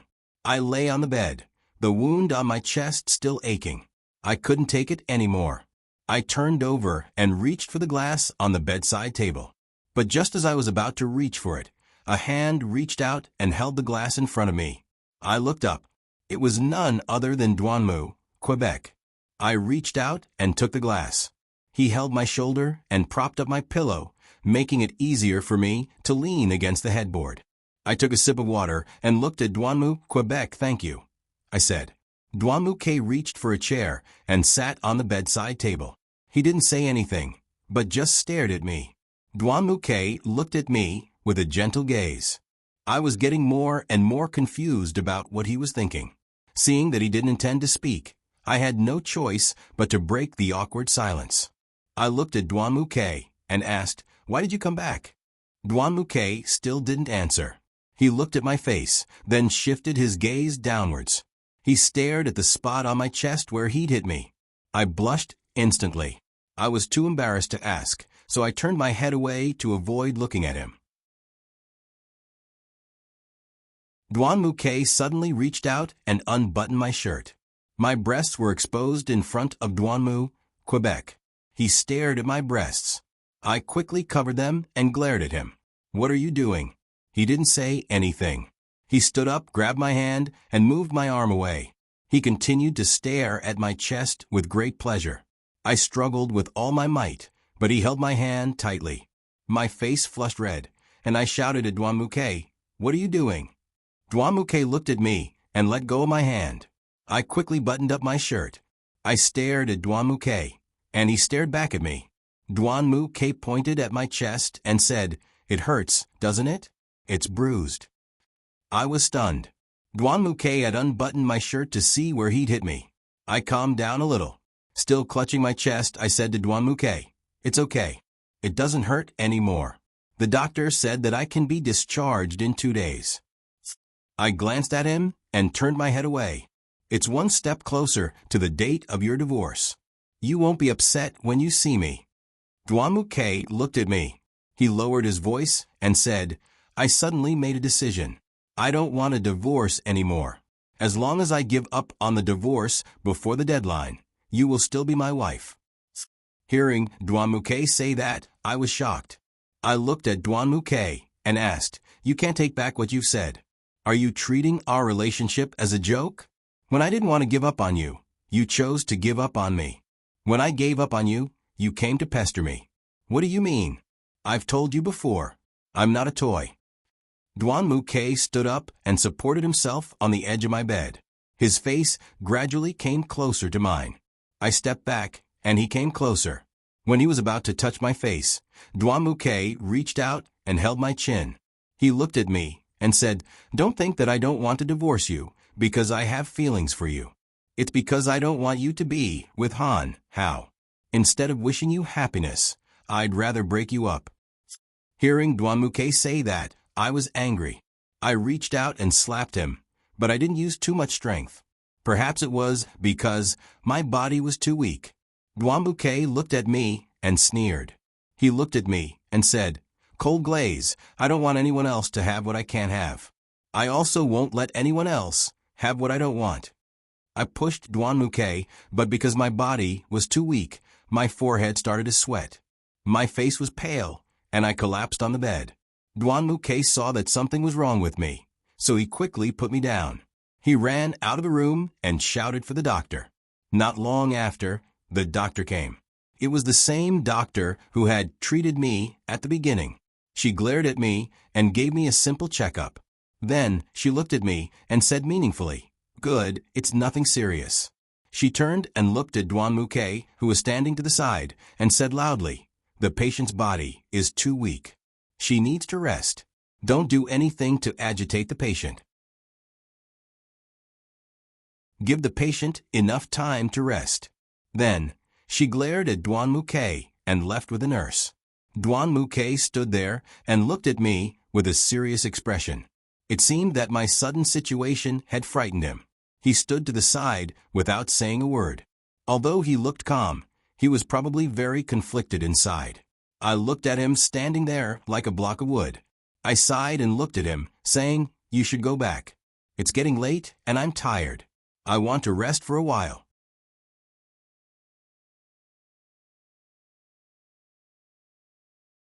Chapter 130. Duanmuke looked at me and nodded. "You should rest. It's okay to come home a few days later." Then he left. Looking at his back, I didn't know why I felt so sad. Duanmuke suddenly didn't want a divorce. Wasn't this the result I wanted?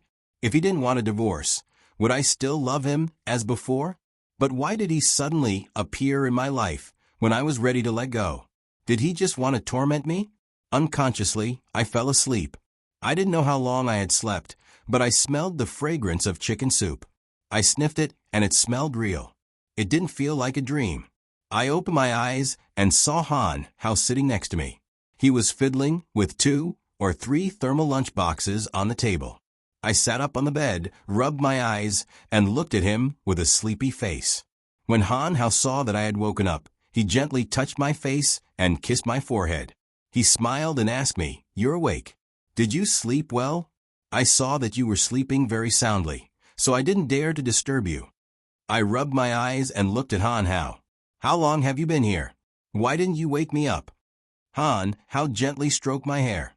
"I've been here for a while, but you were sleeping. I asked the doctor. He said that you were very weak and needed to rest, so I didn't wake you up. Auntie sent someone to bring you pork rib soup. Auntie Xiao personally cooked chicken stewed with mushrooms for you. I also asked the housekeeper to prepare millet congee and some refreshing dishes for you. Look, there are so many delicious dishes. They will definitely make up for all the nutrients you've lost. I looked at Han, Hao, and smiled. It's too much. I can't finish it all. Eat with me, I said softly. Han, Hao turned his head to look at me. He leaned over and kissed my forehead. He looked at me and said, Silly, not only do I want to eat with you, I also want to sleep with you. The hospital is such a scary place. I really don't feel safe leaving you alone. I will always be with you. I have already prepared a change of clothes and toiletries. I have already contacted Xinyao. Tomorrow, she and Surue will be in charge of bringing us food to ensure that we won't starve to death. I am prepared to stay by your side. I'm going to stay by your side. Looking at Han Hao's funny face, I laughed. This room isn't big. There's no place for you to sleep. I looked around the room. It was true that the emergency room was small. Although it was a single room, the conditions were still bad. Han Hao scooped a bowl of soup and handed it to me. He pointed at the sofa next to him. I'll just squeeze in there. I looked at the two-seater sofa and then looked at Han Hao's 183 meters height. I shook my head helplessly. It's too cramped. There's only so much space. Han Hao reached out and stroked my hair. Silly, I'm fine. Don't worry. As long as I can stay with you, I'll do anything. I'll even sleep on the floor. Han Hao looked at me with a bright smile. Looking at his smile, my mood improved a lot. Han Hao handed me another bowl of congee. Looking at me, he said, Be good, eat more. I took the bowl Han Hao handed over and began to eat in big mouthfuls. The two of us chatted as we ate. Finally, we finished dinner. Han Hao was definitely a clean freak. He cleaned up the entire room. I sat by the bed and looked at his busy figure. I suddenly felt very happy. This was how two people live their lives. After Han Hao finished cleaning the room, he looked at the time and saw that it was still early. He wanted to take me to the garden behind the hospital for a walk. At first I refused, but he insisted. I had to listen to him. Han Hao was afraid that I would be tired, so he borrowed a wheelchair from the nurse's station. He pushed me and took me to the park. When we arrived at a deserted place, Han Hao stopped. He sat on the stone bench across from me and adjusted my jacket. He was afraid that I would freeze. Han Hao stretched. He looked at me and said, Shaoli, are you cold? Do you feel any discomfort? I looked at Han Hao and shook my head. He suddenly thought of something. He looked at me and said, Shaoli, I forgot to bring you some water. I'll go get it for you. Then, Han Hao hurriedly ran to the hospital building. After I watched him enter the building, I could only patiently wait for him. After waiting for a while, a little girl came in front of me. She held a rose in her hand. She walked in front of me and said, Excuse me, are you Shaoli Jie? I looked at the cute little girl and smiled. Yes, I am. Who are you? The little girl handed the rose to me. She looked at me and said in a sweet voice, Shaoli Jie, a handsome brother asked me to give this to you. Sister, take it. I'm leaving. The little girl put the roses in my hand and ran away. While I was puzzled, two more little girls ran over and said the same thing. They also put the roses in my hand. Then, the third, the fourth, the fifth, when I was holding a big bouquet of roses in my arms and couldn't take any more, a spotlight shone on the lawn in front of me. I was stunned. Then, a figure slowly walked out of the shadows and into the spotlight. It was Han Hao. He had changed his clothes and was wearing a handsome suit. He stood in front of me with a serious expression. I stood up with the flowers in my hands. I didn't know what was going on. At this time, romantic music came from somewhere. Han Hao slowly walked towards me. The spotlight followed Han Hao's figure. Han Hao stopped in front of me and looked at me with a warm smile. Han Hao reached out and gently stroked my face. His eyes were full of affection. I looked into Han Hao's eyes and said, What's going on? Just now, a few little girls came to give me flowers. They all said that you asked them to give it to me. What's going on? Han Hao looked at me and smiled. He gently kissed me on the forehead. He looked at me and said, Xiaoli, maybe it's too early to say these things, but I can't wait any longer. I can't wait any longer, so I've decided to say it all today. Looking at Han Hao's serious face, I touched his face and said, What's going on? Just tell me. Han Hao took out a box from his pocket and opened it. It was a diamond ring. He knelt on one knee and held the ring in front of me. He looked at me and said, Xiaoli, marry me.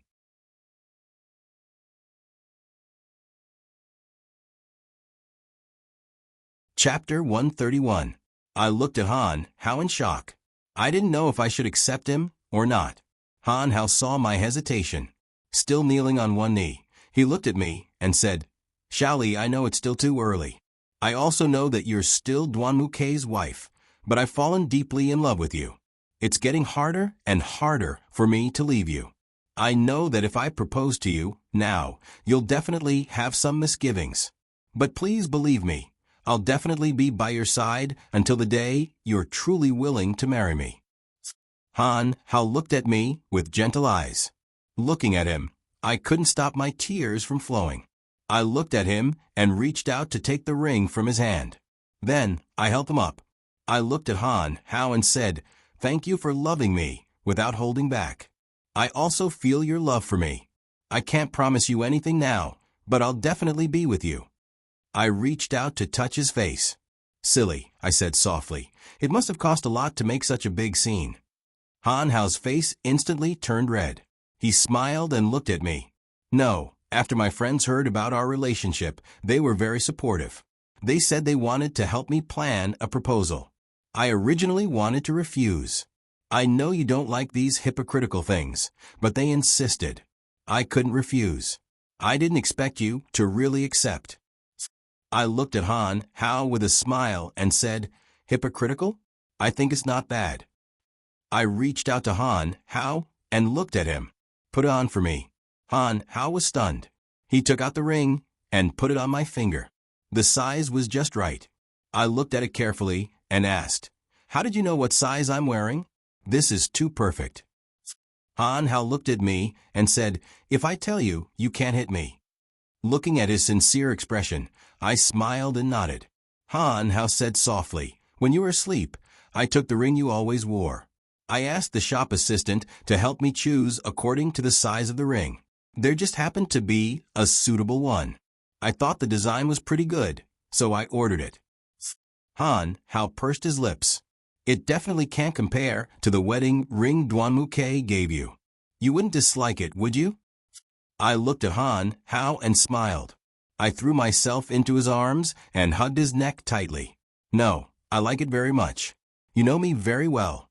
You know what kind of ring I like. Most importantly, you gave it to me. How could I not like it? Han Hao hugged me tightly. He stroked my hair and said, Xiaoli, I really feel very lucky to have met you. You're willing to be with me and accept me. You know, I was really afraid that you would reject me and push me aside. But now I'm relieved. You won't leave me. This is more worth it than anything else. I leaned into Han Hao's arms and listened to Han Hao's heartbeat. I felt at ease. The two of us stood on the lawn in each other's arms. The people around us gradually dispersed, leaving only the two of us. I suddenly felt that even the air was filled with the smell of happiness. Han Hao was worried that I would freeze, so he brought me back to the ward. He went to get water and wash up. I was bored in the ward, watching TV. Just then, my phone rang. I took it out and saw that it was Duanmu, Quebec. I hesitated for a moment before answering. Hello, what's up? Duanmukei's voice came from the other end of the line. How are you? It seemed that he was worried about my health. I answered softly, I'm fine. I feel much better. I'm going to rest soon. There was no sound from the other end of the line. I waited for a while, but there was no reply. I had no choice but to call out softly, Duanmukei? Duanmukei, are you still there? Not long after, Duanmukei sighed. Then he said, I found the divorce agreement we signed back then. I suddenly remembered that Duan-Mu-Ke and I had both signed the divorce agreement. There were 2 copies, one for him and one for me. Duan-Mu-Ke continued, my divorce agreement has already been torn. Hearing him say that, my head was filled with blood. How could he be so impulsive? I was about to open my mouth to ask when Duan-Mu-Ke continued. I asked my lawyer to draft a declaration. It's a declaration canceling the divorce. I've already signed it. When you come back from the hospital, remember to sign it. Hearing Duan-Mu-Ke say that, my head was spinning. I tried to calm myself down and said, Duan-Mu-Ke, the divorce is a fact. It's too late for you to back out now. I will not sign this declaration. Naturally, it has no legal effect. So, you don't have to waste your time trying to remarry me to make it easier for you to torture me. I won't agree to it. Duan-Mu-Ke was stunned for a while. Then he said to me, it's not up to you. Even if you don't want to, I will find a way to make you sign it willingly. Hearing Duan-Mu-Ke's words, I felt very uneasy. I was afraid that Han Hao would suddenly barge in and overhear it. I lowered my voice and said to Duan-Mu-Ke, Duan-Mu-Ke, if you do anything to hurt my family or my friends, I won't let you go. I'm not as strong as you, but I will fight you to the end. Duan-Mu-Ke sneered and said, as long as you listen to me, I won't do anything out of line. I've told you before that you'd better not challenge my bottom line.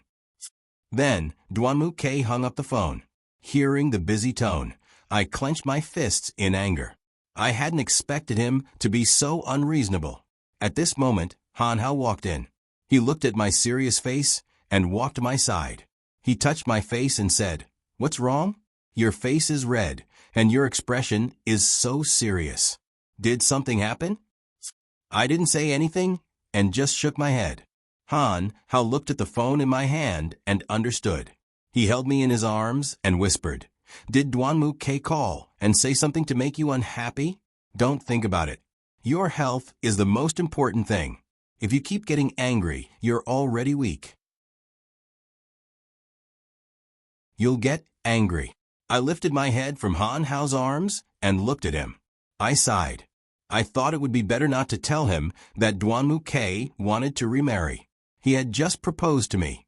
If something like this happened, he wouldn't be happy. I looked at Han Hao and said, it's late. Let's rest. I'm tired. Han Hao saw that I had something on my mind that I didn't want to say.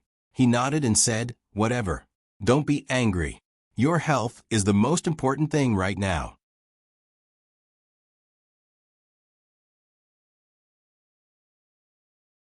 Chapter 132.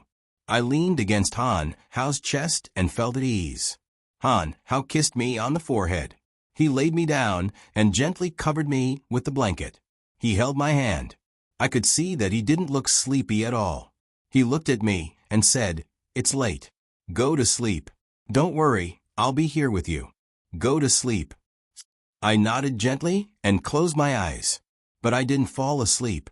I could feel that Han Hao had stayed by my side for a while. Then he left. I could feel that he walked over to the small sofa. I guessed that he was going to sleep there for the night. I turned around and opened my eyes to look at him. His sleeping posture was awkward, but I had to admit that Han Hao's sleeping face was very beautiful. I called out softly, Han Hao, are you asleep? Han Hao raised his head and looked at me. I'm not asleep yet. What's wrong? Can't sleep? I looked at him and gently patted the bed. Come here and sleep, I said. Hearing my words, Han Hao's face turned crimson. He lowered his head and said in a low voice, I don't think so. The bed is only so big. If I disturb your rest, it won't be good if the nurse comes to check the room and sees it. It won't be good for you if the gossip spreads. I smiled and looked at him. It's okay. In a single room like ours, the nurse will only come if there's no escort or if there's an SOS button. Besides, if the gossip spreads, then so be it. We're both above board. What are you afraid of? Han Hao thought for a while and sat up on the sofa. He hugged the blanket and walked over to me. First, he covered me with the blanket. I moved to make room for Han Hao. Han Hao looked at me and smiled shyly. Then, he crawled under the blanket. Before he could lie down, I hugged him from behind. Han Hao was stunned at first. He turned around and hugged me tightly. I leaned against Han Hao's chest and felt a scent. Han Hao's heart was beating very fast. It seemed that he was very nervous when he hugged me like this. Han Hao hugged me and said softly, "Xiaoli, I can't sleep." I knew what Han Hao really meant. It seemed that he had a reaction. My face was a little hot too. I leaned into Han Hao's embrace and looked at him. "Why don't you stop hugging me? Your face is too red. Is it because you're not feeling well?" Han Hao's face turned even redder. He didn't dare to look at me. He whispered in my ear, "Xiaoli, I'll tell you a secret. Don't laugh at me." I looked at him suspiciously and asked, "What secret?" "Don't worry. I'm very tight-lipped. Don't worry. What secret is it?" Han Hao whispered in my ear, I've never touched a woman in my life. Will you laugh at me?"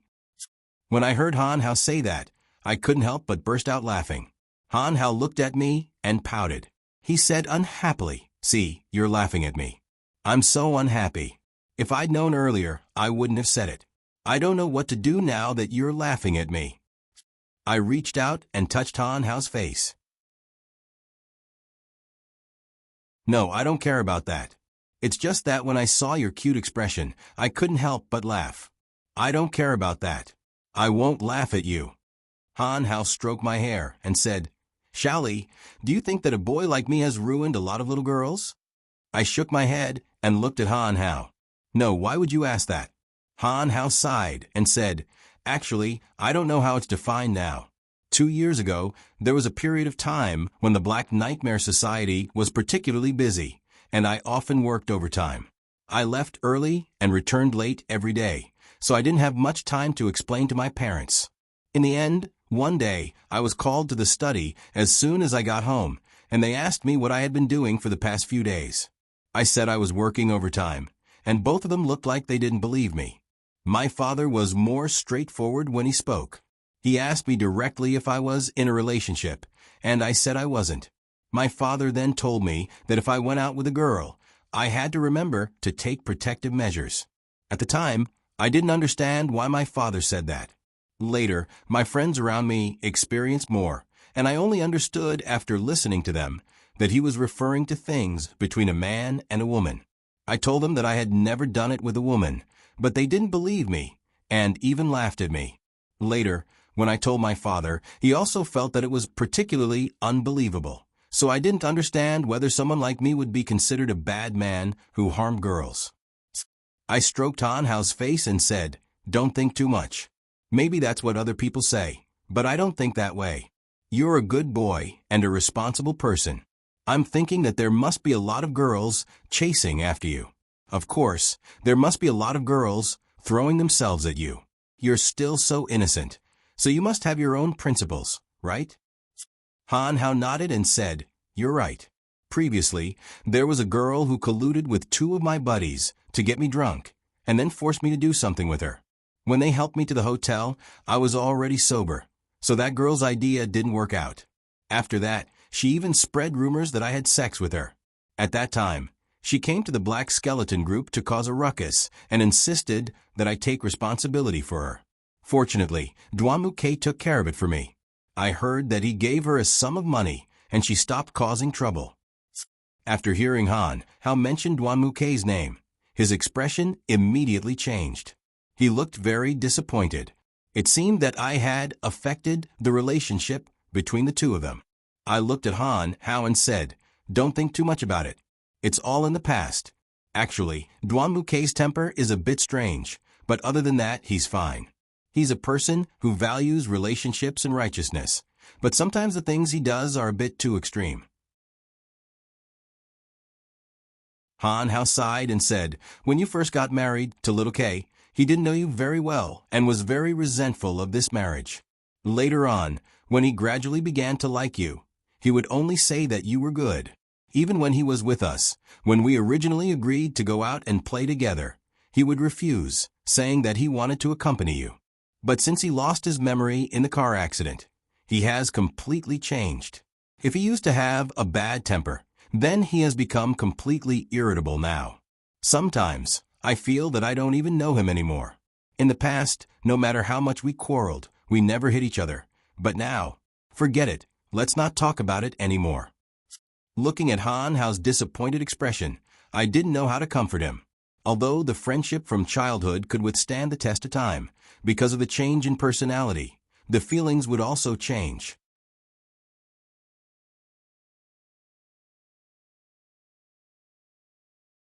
Chapter 133.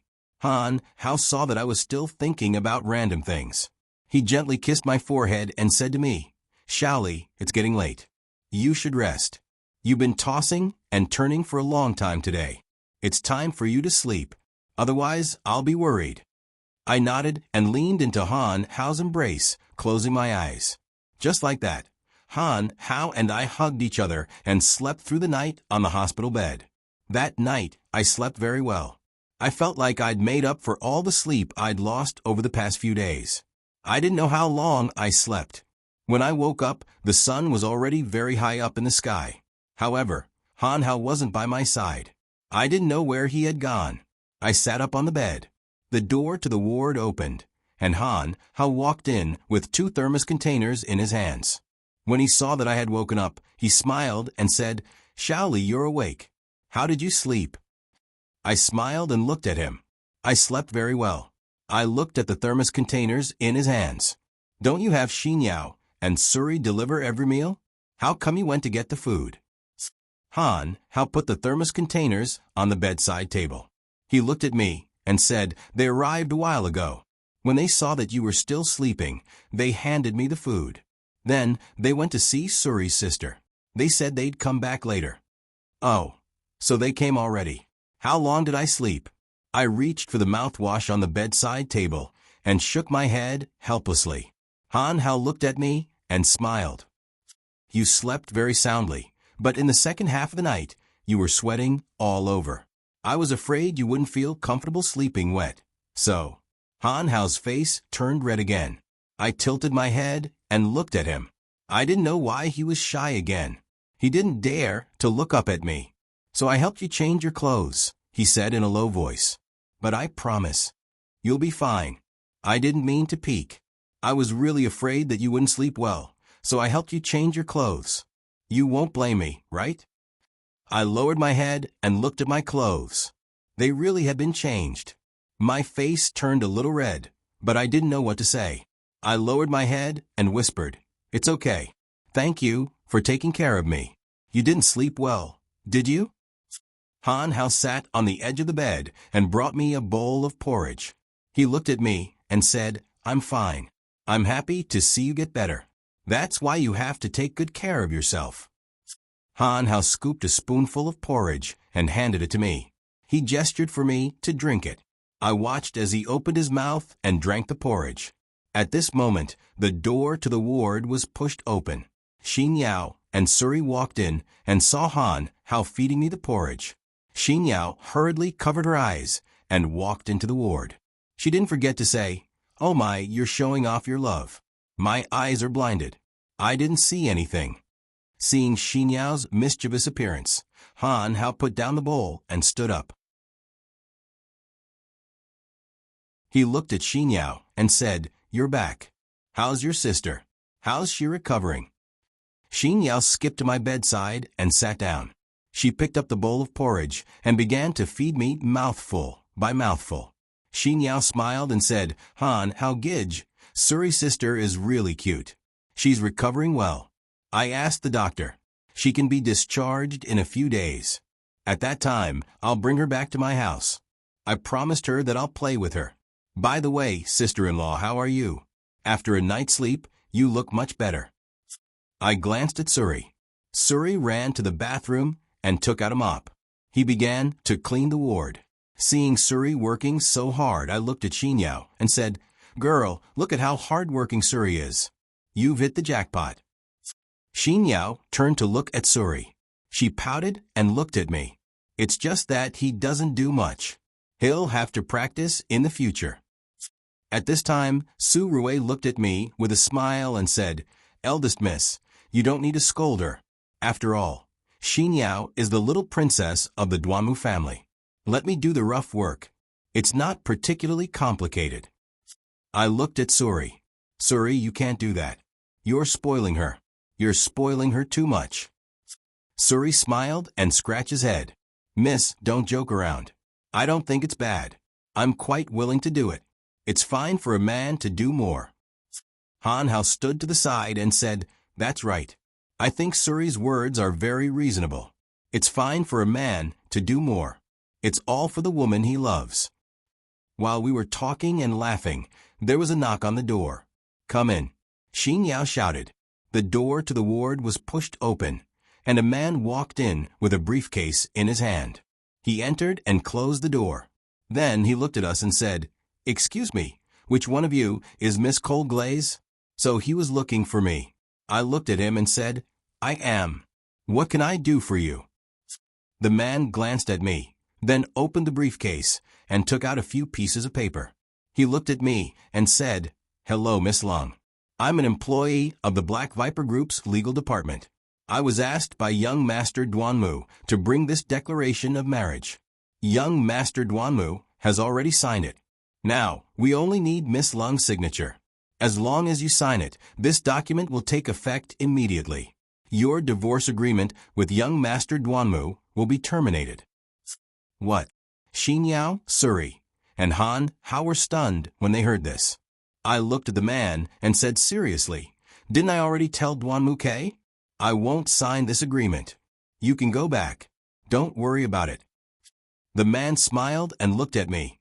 Miss Lung, as far as I know, you were opposed to the divorce with young Master Duanmu from the beginning. However, I don't know why you agreed to it later. Now that young Master Duanmu has chosen not to divorce, isn't that what you wanted? This agreement seems to be of great benefit to you. I don't need it.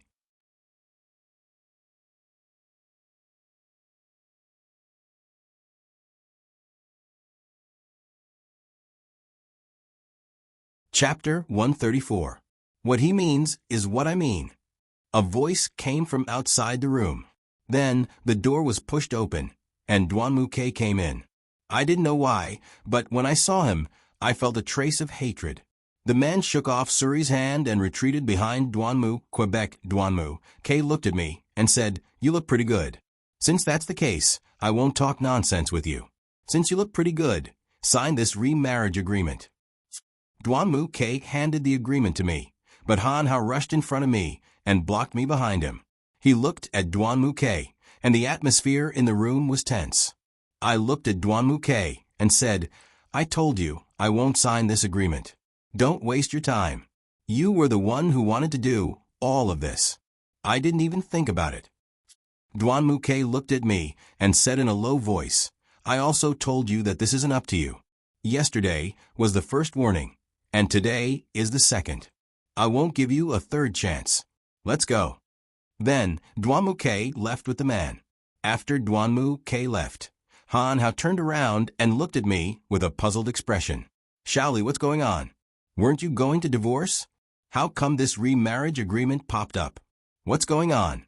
Could it be that little K called you yesterday to talk about this? Why didn't you tell me earlier? My tears flowed down. Seeing me cry, Xin Yao pushed Han Hao away and hugged me. Han Hao, Gij, what are you doing? You made my sister-in-law cry. If you have something to ask, you should ask slowly. Why did you ask so many questions all of a sudden? My sister-in-law doesn't know how to answer. Han Hao was so angry that he couldn't speak. He sat to the side. I looked up at Han Hao and said in a low voice, I thought I could solve this problem myself. I didn't expect him to come to my door so quickly. I'm not afraid, but I'm afraid he will hurt the people around me. I don't know who he will hurt and how I can protect them. Xin Yao sighed and said, this matter, my brother is too self-centered. He's too fickle. Before, he insisted on getting a divorce. Now that he says he doesn't want a divorce, he won't divorce. It's really a joke.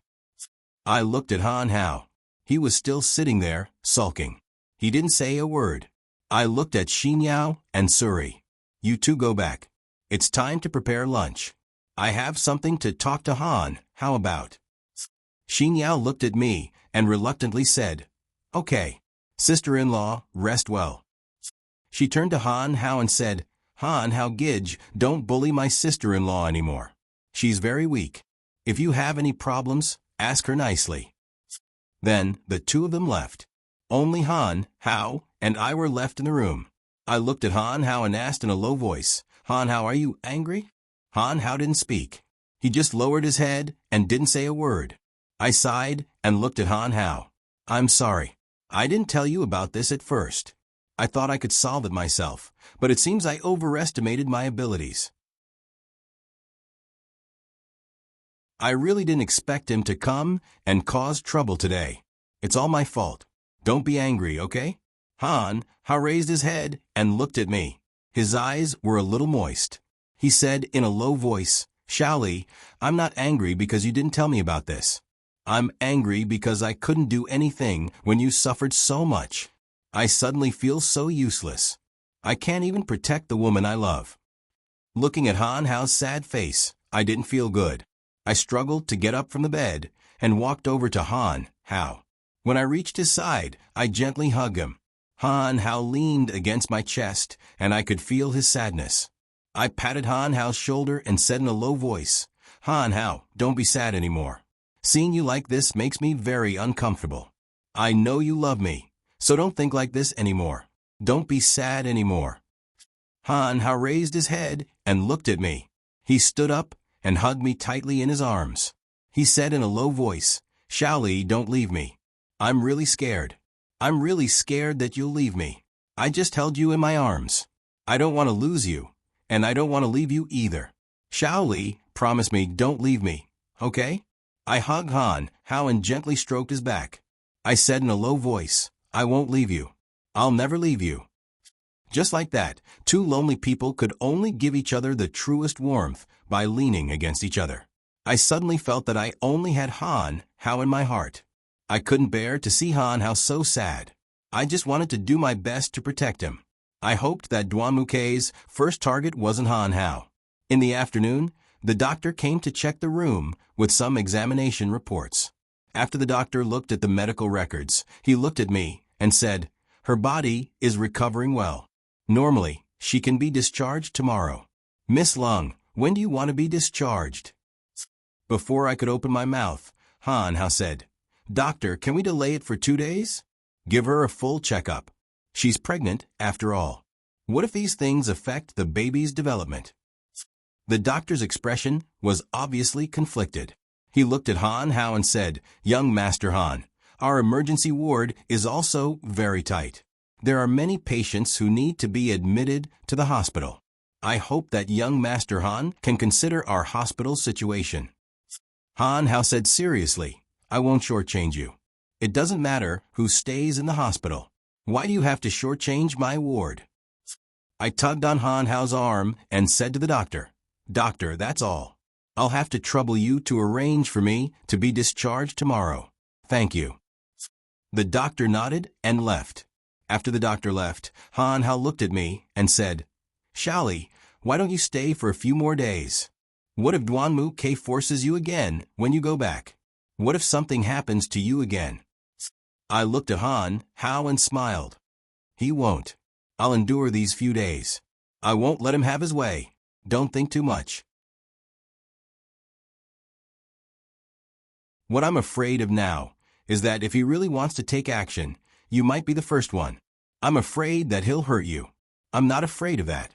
But whenever I think about him torturing you, I feel very uncomfortable. Why don't you just go back home and wait until the scheduled date?" Han Hao looked at me and said worriedly,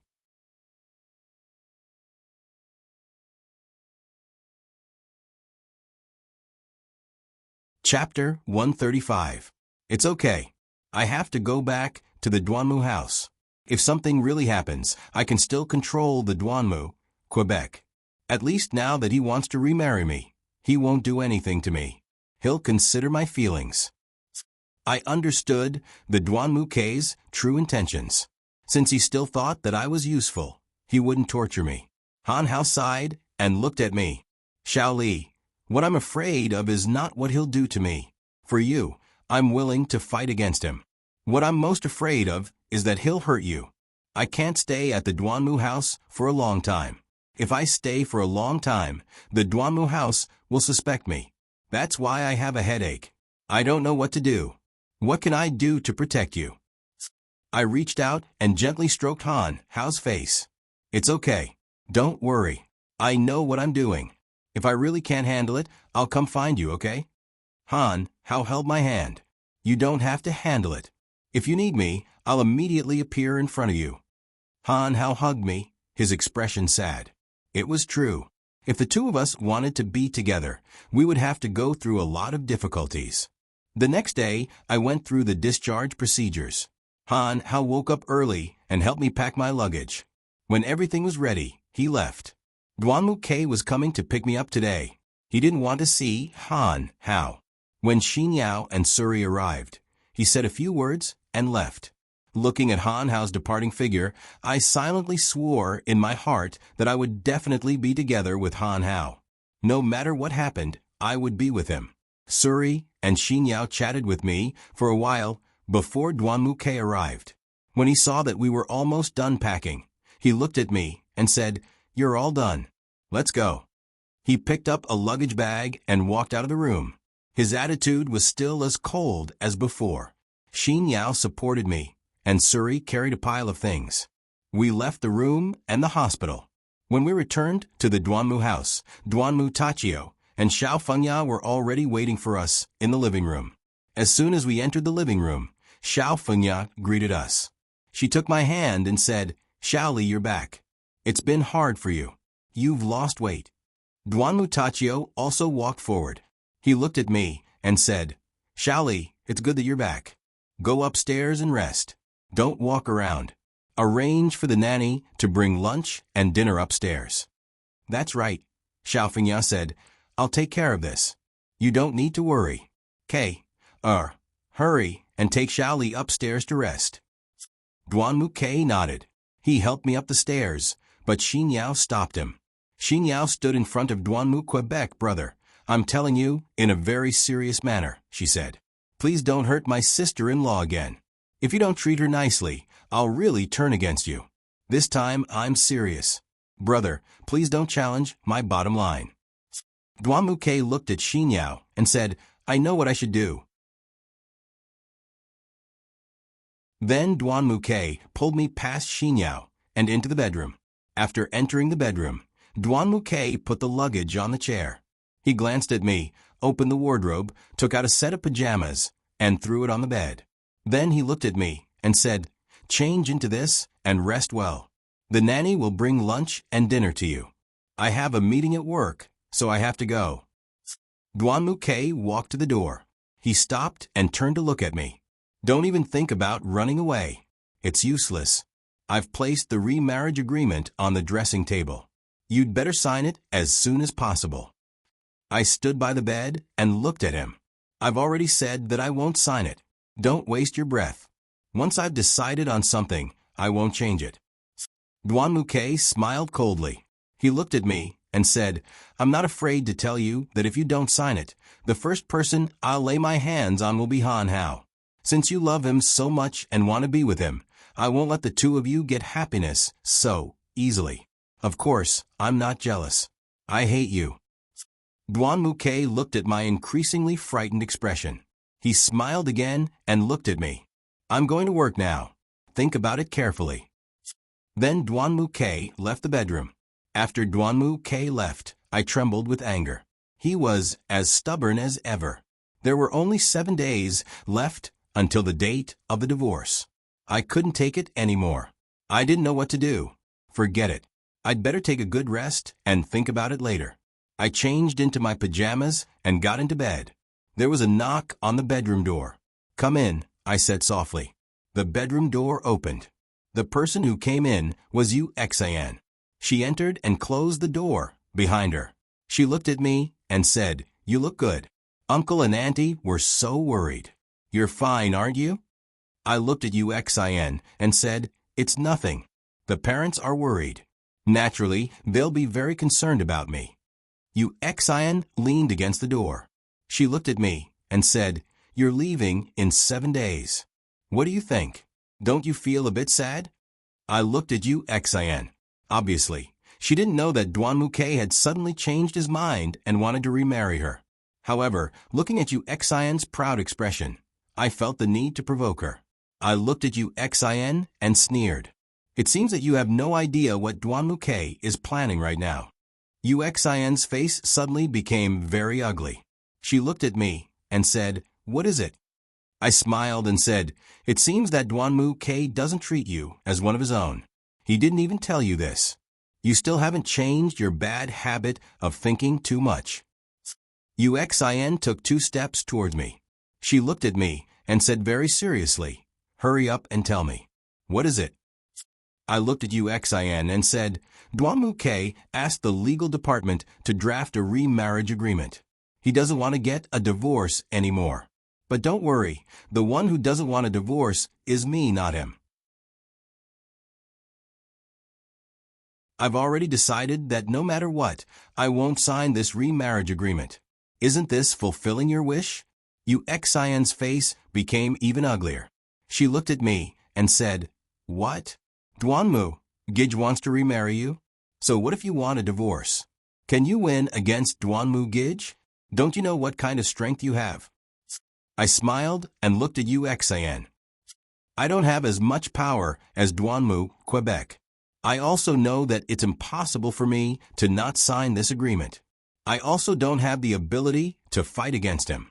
But I still want to take a gamble and do my best to protect the people around me. No matter what, as long as you get a divorce, it'll be good for you.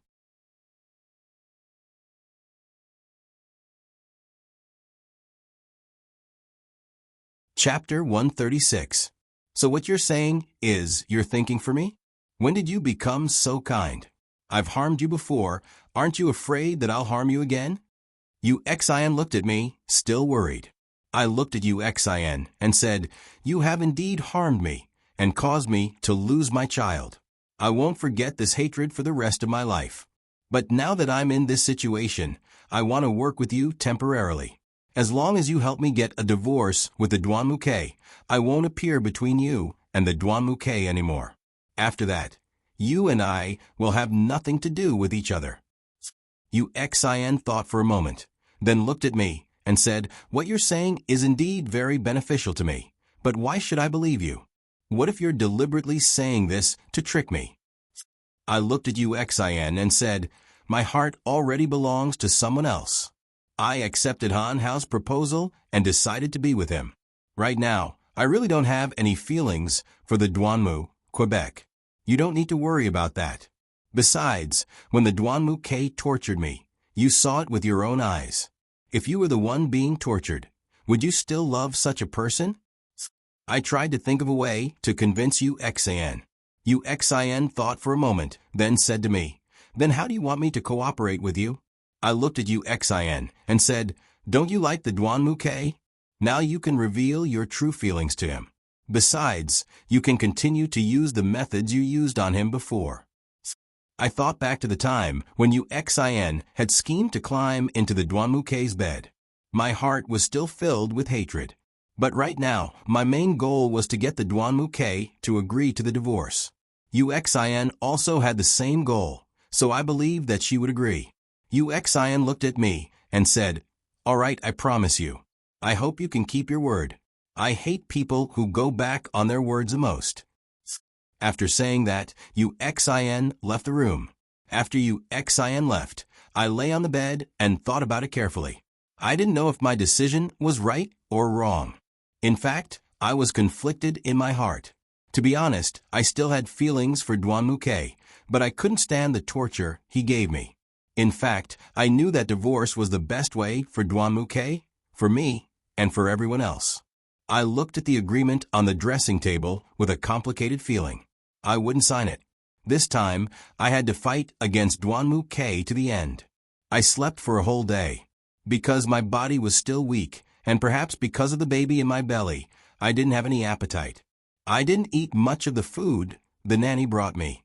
The weather wasn't very good today, so I didn't want to go out. I could only lie on the bed and endure the torment in my heart. After dinner time, I casually found a book to read. Not long after, The bedroom door was pushed open, and Duanmu K walked into the bedroom. The two of us looked at each other, and I continued to read while he walked into the bathroom to take a shower. It was good that we didn't talk. I didn't want to make him unhappy, and I was also afraid that he would talk and make me unhappy. Not long after, Duanmu K finished his shower and walked out of the bathroom. He stood at the door with his upper body naked. While wiping the water droplets off his body, he looked at me and said, "You didn't go out all day?" I looked at Duanmu K and said, "No, I didn't feel well. I didn't want to go out. The weather was bad, so I was too lazy to move." Duanmu K walked in front of the dressing table and saw the untouched agreement. He looked at me through the mirror and said, "You still haven't signed it, right?" I put down the book and looked at Duanmu Quebec. "I haven't signed it. You're stubborn, and I'm stubborn too. If I don't want to do something, it's useless for you to force me. You'll definitely say that if you don't sign it, I'll start with the people you love the most. I can only say that although your influence is strong, the Red Minghui isn't for nothing.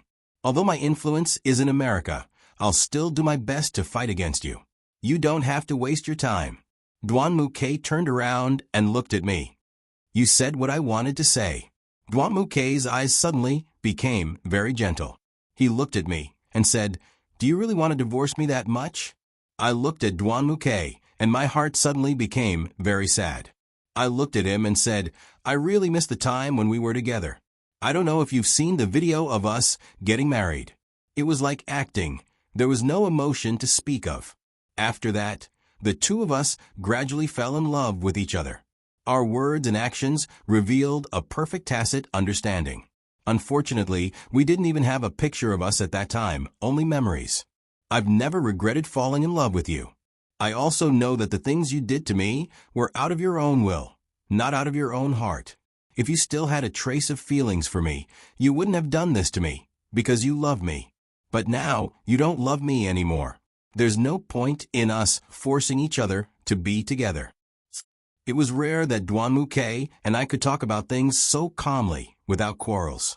Duanmu K looked at me and said with a smile, "In my eyes, you're completely different from the other women I know. The women I know are all submissive when they see me. They'll do whatever I want and will never go against me. Previously, there was a woman who deliberately got close to me. When she was by my side, she didn't hold back her words. No matter what happened around me, she would always butt in. When I couldn't stand her anymore, she actually plotted to frame me. After I saw through her, do you know what I did to her?" "What did I do to her?" I looked at Duanmu Quebec, hearing him say that. It couldn't be anything good. Duanmu K looked at me and said, "I stripped her naked and put her on the dock." Coincidentally, there was a group of workers working overtime to unload goods. This naked woman appeared in front of a pack of hungry wolves. Guess what happened? Hearing Duanmu K say that, I tightly clenched my fists.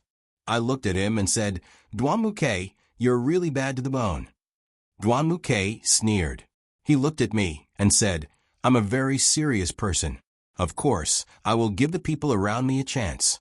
You only get one chance, but you can't go too far. I have principles. Since I'm given a chance, it's best to seize it. Relatively speaking, I'm a very humane person."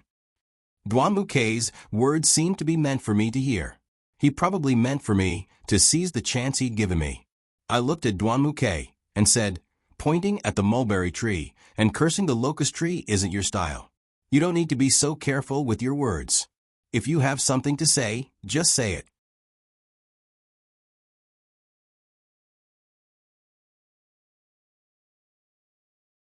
Chapter 137. Duanmu K walked to the side of the bed and climbed onto it, pressing down on my front. He reached out and lifted my chin, looking at me, as he said, "I've already given you a chance, but you didn't cherish it. Now, you've already begun to cross my bottom line. I'm now considering whether to let you go. Just like you said, I once loved you, and you're also my woman. If I treat you badly, the outside world will say that I'm a wife abuser, and it won't be good for the Black Nightmare Society's image either. If I don't let you go, I'll feel unhappy in my heart." I looked at Duanmu Quebec. His eyes were full of provocation. It was as if he wanted to torture me, but at the same time, he didn't want to torture me. I looked at Duan Muke and said, I'm not crossing your bottom line, and I'm not cherishing the chance you gave me. I just want to tell you that I won't live a life of being manipulated by others. I won't sign the divorce papers. I'm going to divorce. I stared at Duanmu, Quebec. He was stunned at first, and then his expression became serious. Duan Muke let go of his hand and slid it down my neck. He stared at me and reached out to unbutton my shirt. 1, 2. He undid all the buttons and took off my shirt. My upper body was naked in front of him except for my underwear. Duan Muke looked at me, his hands caressing my body wantonly.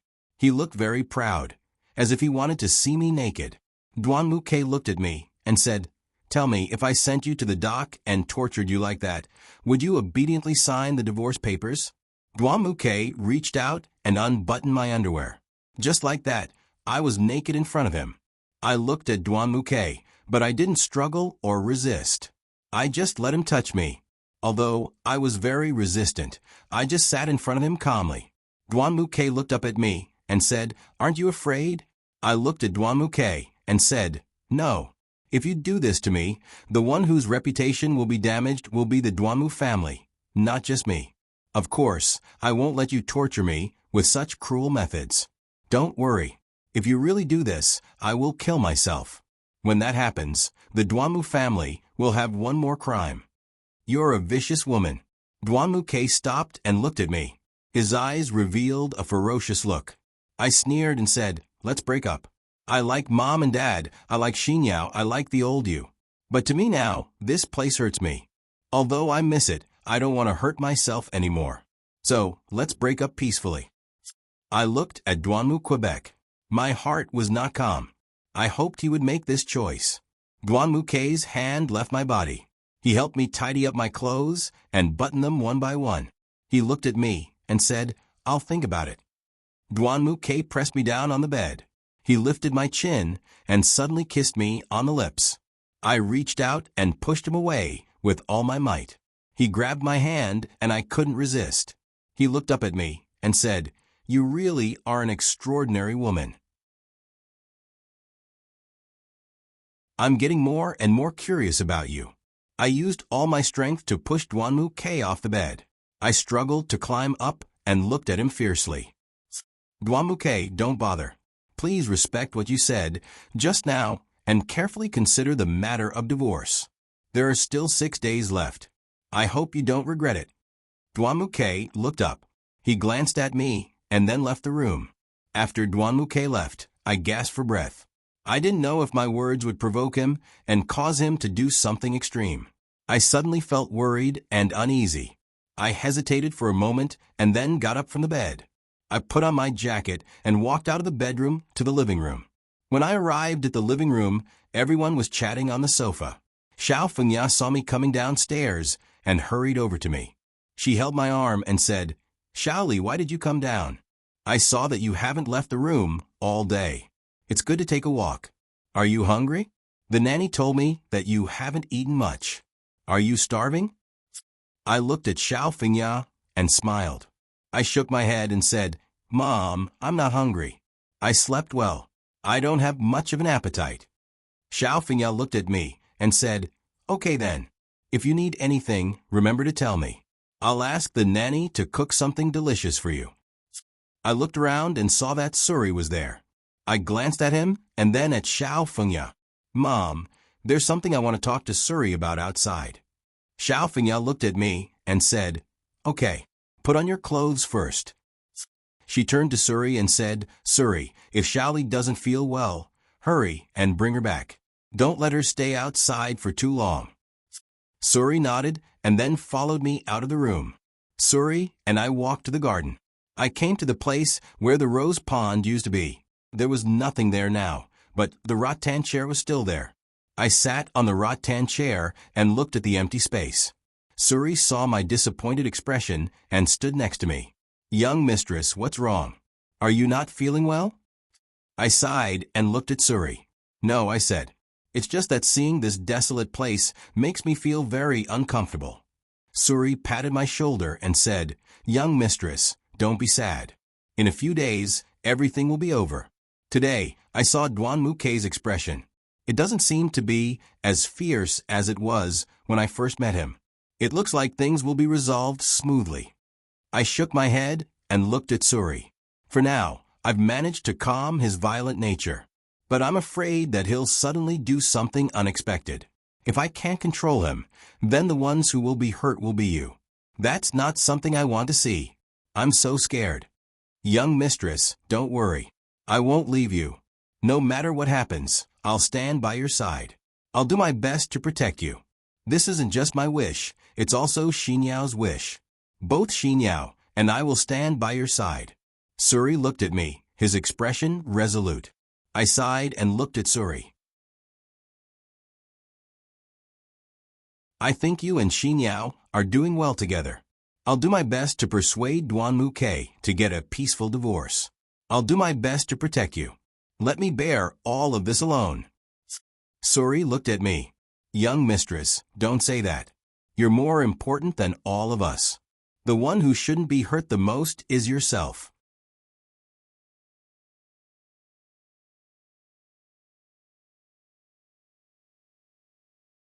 Chapter 138. I glanced around Duanmu's house. I don't know why, but every time I return to this house, I don't feel as sad as before. I feel very calm now. When I talked to Duan Mukei this time, I felt that he had calmed down too. He said that he would think about it. That's a good start. Suri looked at me. Miss, I have a question to ask you, but I'm afraid that you'll be angry. I don't know if I can ask. I looked up at Suri. What's the question? Just ask. I won't lose my temper. Just say it. Suri paused. He looked at me and said, Miss, between Duan Mukei and Han Hao, who do you love? I looked at Su, Rui, and sighed. You're not afraid that I'll be angry with this question. You're afraid that I won't know how to answer it. This is indeed a very difficult question. If I say that I love both of you, will you think that I'm a fickle woman? Su Rui sighed and said. Suri looked at me. I already guessed it. The way you look at Duan Mukei is the same as the way you look at Han Hao. But from an outsider's point of view, you should love Duan Mukei more. Hearing Suri's words, I was shocked. I looked at him suspiciously. How can you be sure that I love Duan Mukei more than I love Han Hao? Suri sat on the edge of the abandoned rose pond. He looked at me and said, Your love for Duan Mukei comes from your heart. But your love for Han Hao is more of gratitude. You're grateful that he took care of you when you were at your weakest. When you needed care the most, he took care of you. Your gratitude for his love is greater than your sincerity. Listening to Su Rui's words, they did make sense. I really didn't know how to resolve the feelings between the two of us. I looked at Su Rui and smiled. Okay, I understand. Let's go back. If we stay out for too long, everyone will misunderstand. Okay. Suri walked over and helped me stand up. We walked towards the door. As soon as we walked out of the garden, we saw you, Xin, holding Duan Mukei's arm as they walked out of the living room. Coincidentally, we bumped into each other and stopped in unison. Duan Mukei stopped and looked at Suri, who was supporting me. His expression was very serious, and he looked at me without saying a word. You Xin looked at me, and she immediately understood what I meant. She held on to Duan Mukei's arm and said sweetly, Brother Duanmu, let's go. We don't have much time. The sisters are waiting for us. Duan Mukei glanced at Xin and said softly, Okay, I got it. Duan Mukei turned to look at me. His eyes were still very calm. He walked past me and left without saying a word. When we returned to the living room, I said goodbye and went upstairs to the bedroom. The divorce wasn't up to me. It was up to Duanmu, Quebec. As soon as I lay down, I received a message from Xin. It said, Brother Duanmu won't be coming back tonight. You don't have to wait for him. It seemed that Xin had succeeded. I didn't know if what she had done was right or wrong. When I thought about the person I loved and the person I hated being so lovey-dovey with each other, I felt very uncomfortable. However, for the sake of my ultimate goal, I endured it all. I didn't sleep well that night. I remembered having a very long dream. I dreamt that Hao and I were happily taking a stroll in a garden. Not far away, we saw Duanmu, Quebec. He stood there and saw Hao and I happy together. Suddenly, he went berserk. He took out a knife from his chest and tried to stab me. To protect me, Hao blocked in front of me. Duanmu's knife pierced deeply into Hao's chest. Hao's blood flowed out and dyed the entire garden red. Hao lay in my arms. I cried until my voice was hoarse, but no matter how hard I tried, I couldn't wake him up. When I woke up again, it was already the next day. Duanmu didn't come back. I stretched out my hand and touched the empty bed. I didn't feel good about it. I simply tidied myself up. I had made a big decision today. I wanted to rearrange the abandoned roses. It would be the last good memory I had left in Duanmu's house. As soon as I walked out of the bedroom, I turned my head and saw that Yuxian's bedroom door was wide open. She usually closed her door. I didn't know what happened to her today, but she actually opened it. It was really rare. I thought about it and walked towards her door. I wanted to ask her how things went yesterday. When I arrived at Yuxian's bedroom door, I saw a scene that shocked me. Yuxian was wearing very sexy pajamas as she sat in front of the dressing table and was putting on makeup. Duanmu was lying on the bed in the room. Although he was covered with a blanket, she could see that his upper body was naked. As for whether he was wearing anything below, she did not know. I stood dumbly in front of Yuxian's bedroom door. My mood was very complicated. This was indeed the result I wanted, but why did my heart feel like it was being torn apart when I saw this scene? Yuxian glanced around and happened to see me. At first, she was stunned. Then, she turned her head and looked at Duanmu, who was still sleeping soundly. She stood up and walked towards me. She stopped in front of me and said in a low voice, "Shh, don't wake him up." Hearing Yuxian's words, I could only pretend to be calm. I looked at her and said, "It seems you've done your job. Congratulations." At this moment, Duanmu stretched and sat up on the bed. Yuxian looked at me and said in a low voice, "Quick, give me a push." I didn't understand what Yuxian meant.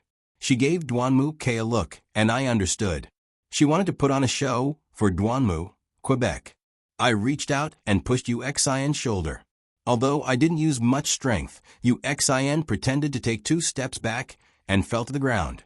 As we expected, Duanmu immediately woke up. He clearly saw me push Yuxian. He jumped up from the bed and quickly ran to Yuxian's side to help her up.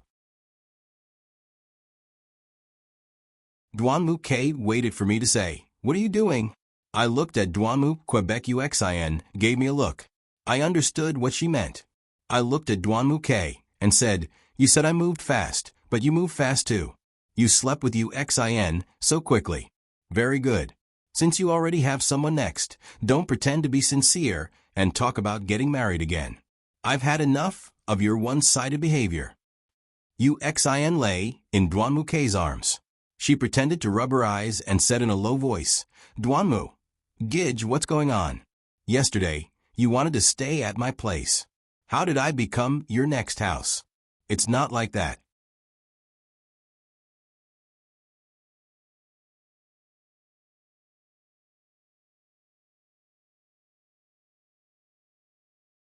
She leaned against the door and pretended to look at us pitifully. Duanmu looked at Xiao Fengya and said, "Mom, it's nothing. You and Dad should go downstairs and eat." Xiao Fengya's sharp eyes saw Yuxian lying at the door with her clothes disheveled. Then she looked at Duanmu, Quebec. She immediately understood what was going on. Her expression became very serious. She walked in front of Yuxian and asked, Xin, what's going on?" Yuxian looked at Duanmu, Quebec. Xiao Fengya said seriously, "Hurry up and tell me. What's going on?" Yuxian looked at Xiao Fengya and said softly, "Auntie, nothing happened." Xiao Fengya saw Yuxian's flickering eyes. She grabbed Yuxian's shoulder and said sternly, "Hurry up and tell me. What's going on?" Yuxian trembled in fear. She looked at Xiao Fengya and said, "Yesterday, Duanmu Gidge and I went to a nightclub to play. Duanmu Gidge drank a lot.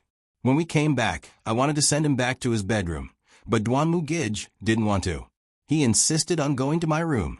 I couldn't refuse, so I brought Duanmu Gij to my room. Then Duanmu Gij hugged me in his arms and said he loved me. And then, Yu Xian blushed and lowered her head.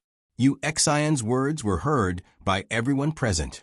When Duanmu Tachio heard it, he slapped Duanmu K in the face. Duanmu K was stunned for a moment. Then he turned to look at Duanmu Tachio and said, "Dad, I can bear the consequences of my own actions. Why did you have to hit me?" Duanmu Tachio pointed at Duanmu K and said, "You really made me lose face. You really made the Kurosawa lose face. The great young master of the Duanmu family is actually a scumbag who cheats on his wife and beats her. You really disappoint me." I walked in front of Duanmu Tachio and looked at him as I said, "Dad, don't be angry. It's not good for your health if you get angry. I've already decided to divorce Duanmu Quebec. It's only right for him to find another family for himself. His mistake was that he shouldn't have had a relationship with Yu Xian while they were still married. No matter what, the divorce is in 5 days. If it really doesn't work, then we can just bring it forward. I don't know how to stay in this family anymore." Xiao Fengya turned around and looked at me. She walked in front of me and held my hand as she softly said, "Xiaoli, Xiao K really went too far. Can you give him a chance? You know that your dad and I don't approve of your divorce. I also know that no one can accept this kind of thing. No matter what, I hope you can endure it for a while. Okay?" I looked at Duanmu K and then smiled at Xiao Fengya. "Mom, I know. I'm not in a good mood either. Maybe my tone was too harsh just now, and I didn't consider your and Dad's feelings. I'm sorry, don't take it to heart." Xiao Fengya held my hand and gently patted my shoulder. "We understand. Don't worry, we understand. You should go to Xinyao's room and rest for a while. I think this morning has affected your body again." Xiao Fengya turned around and looked at Xinyao. "Yao Yao, help your sister-in-law back to your room and rest for a while." Xinyao stood there with her fists clenched. She angrily looked at Yu Xian and said loudly, "I've endured it for so long and I haven't said a single word. Yu Xian, you bitch. Is it your second nature to seduce men? What's the point of sleeping with other people? How can you be so shameless? Hurry up and get out of here. The Duanmu family won't let a bad woman like you stay." Duanmu Tachio turned around and glared at Xinyao. "Yao Yao, you can't speak like that. It was clearly your brother who was in the wrong first. You can't say that. Hurry up and take your sister-in-law back to rest. Your mother and I will take care of your brother."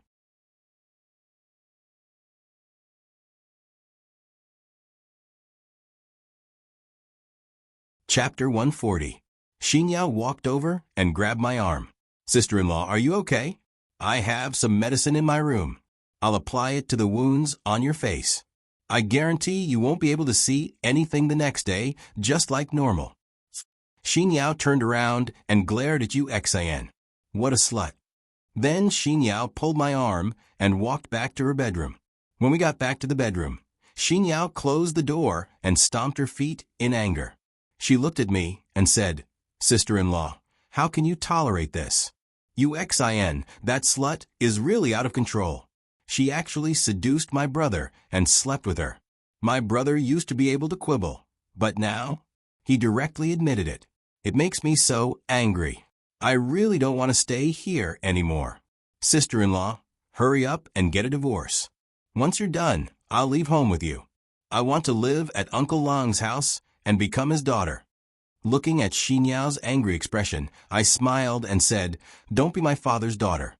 I've already annoyed him enough. If you come again, the two of us will probably annoy him to the point of disorientation. Sister-in-law, you're still in the mood to joke around? I'm really angry. Don't bully me anymore." Xinyao pouted and walked over to the dressing table. Rummaging through the drawers, she found a small box and said happily, "Found it. This is the best.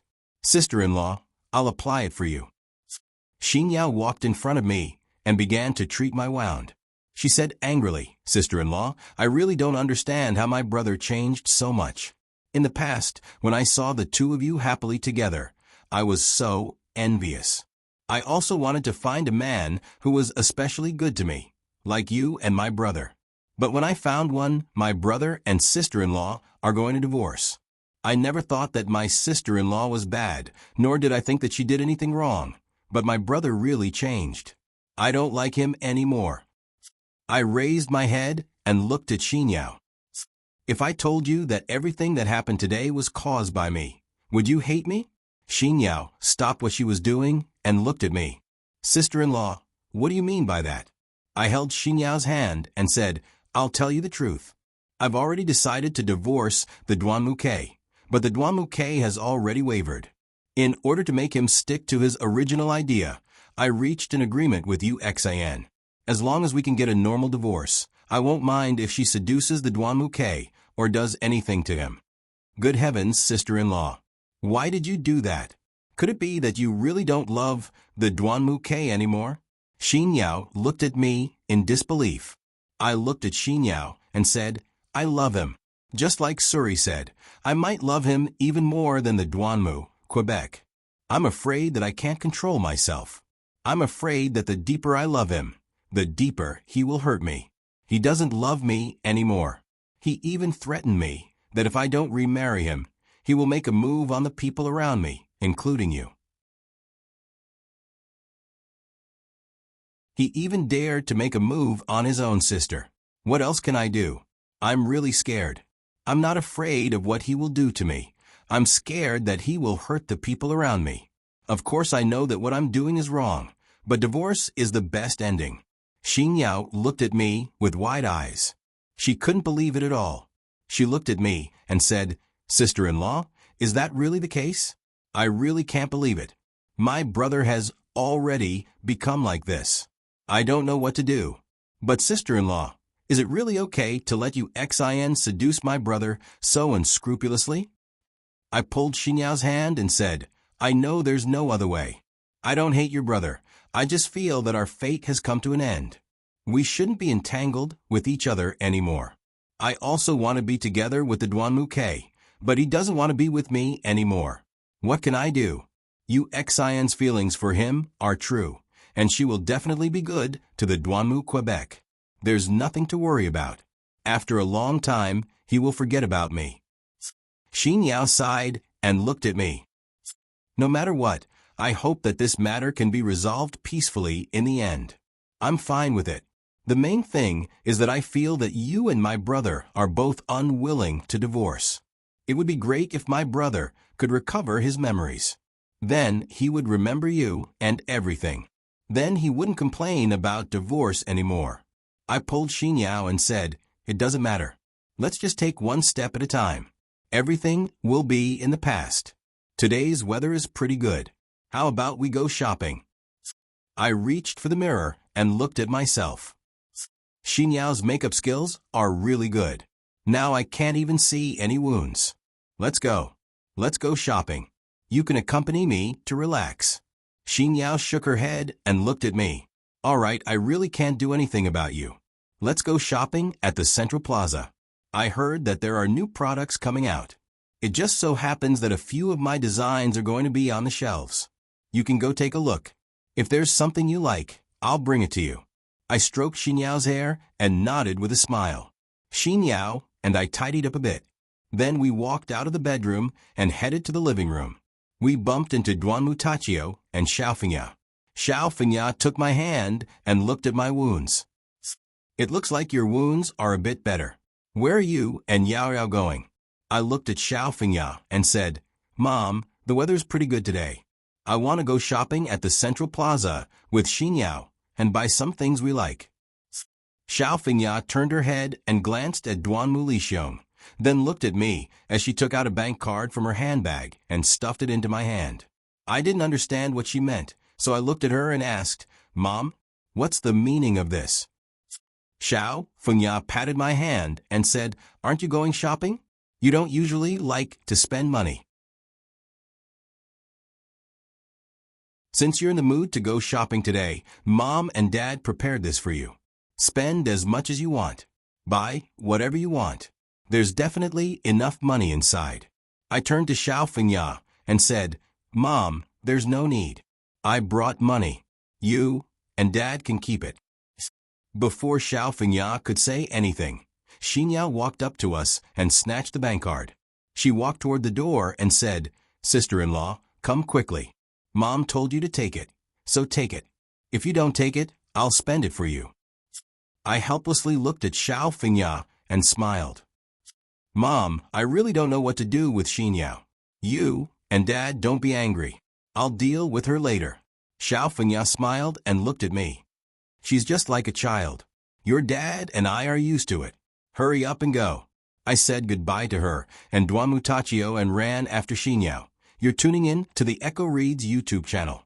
Don't forget to subscribe and join us on this journey to catch the most captivating stories.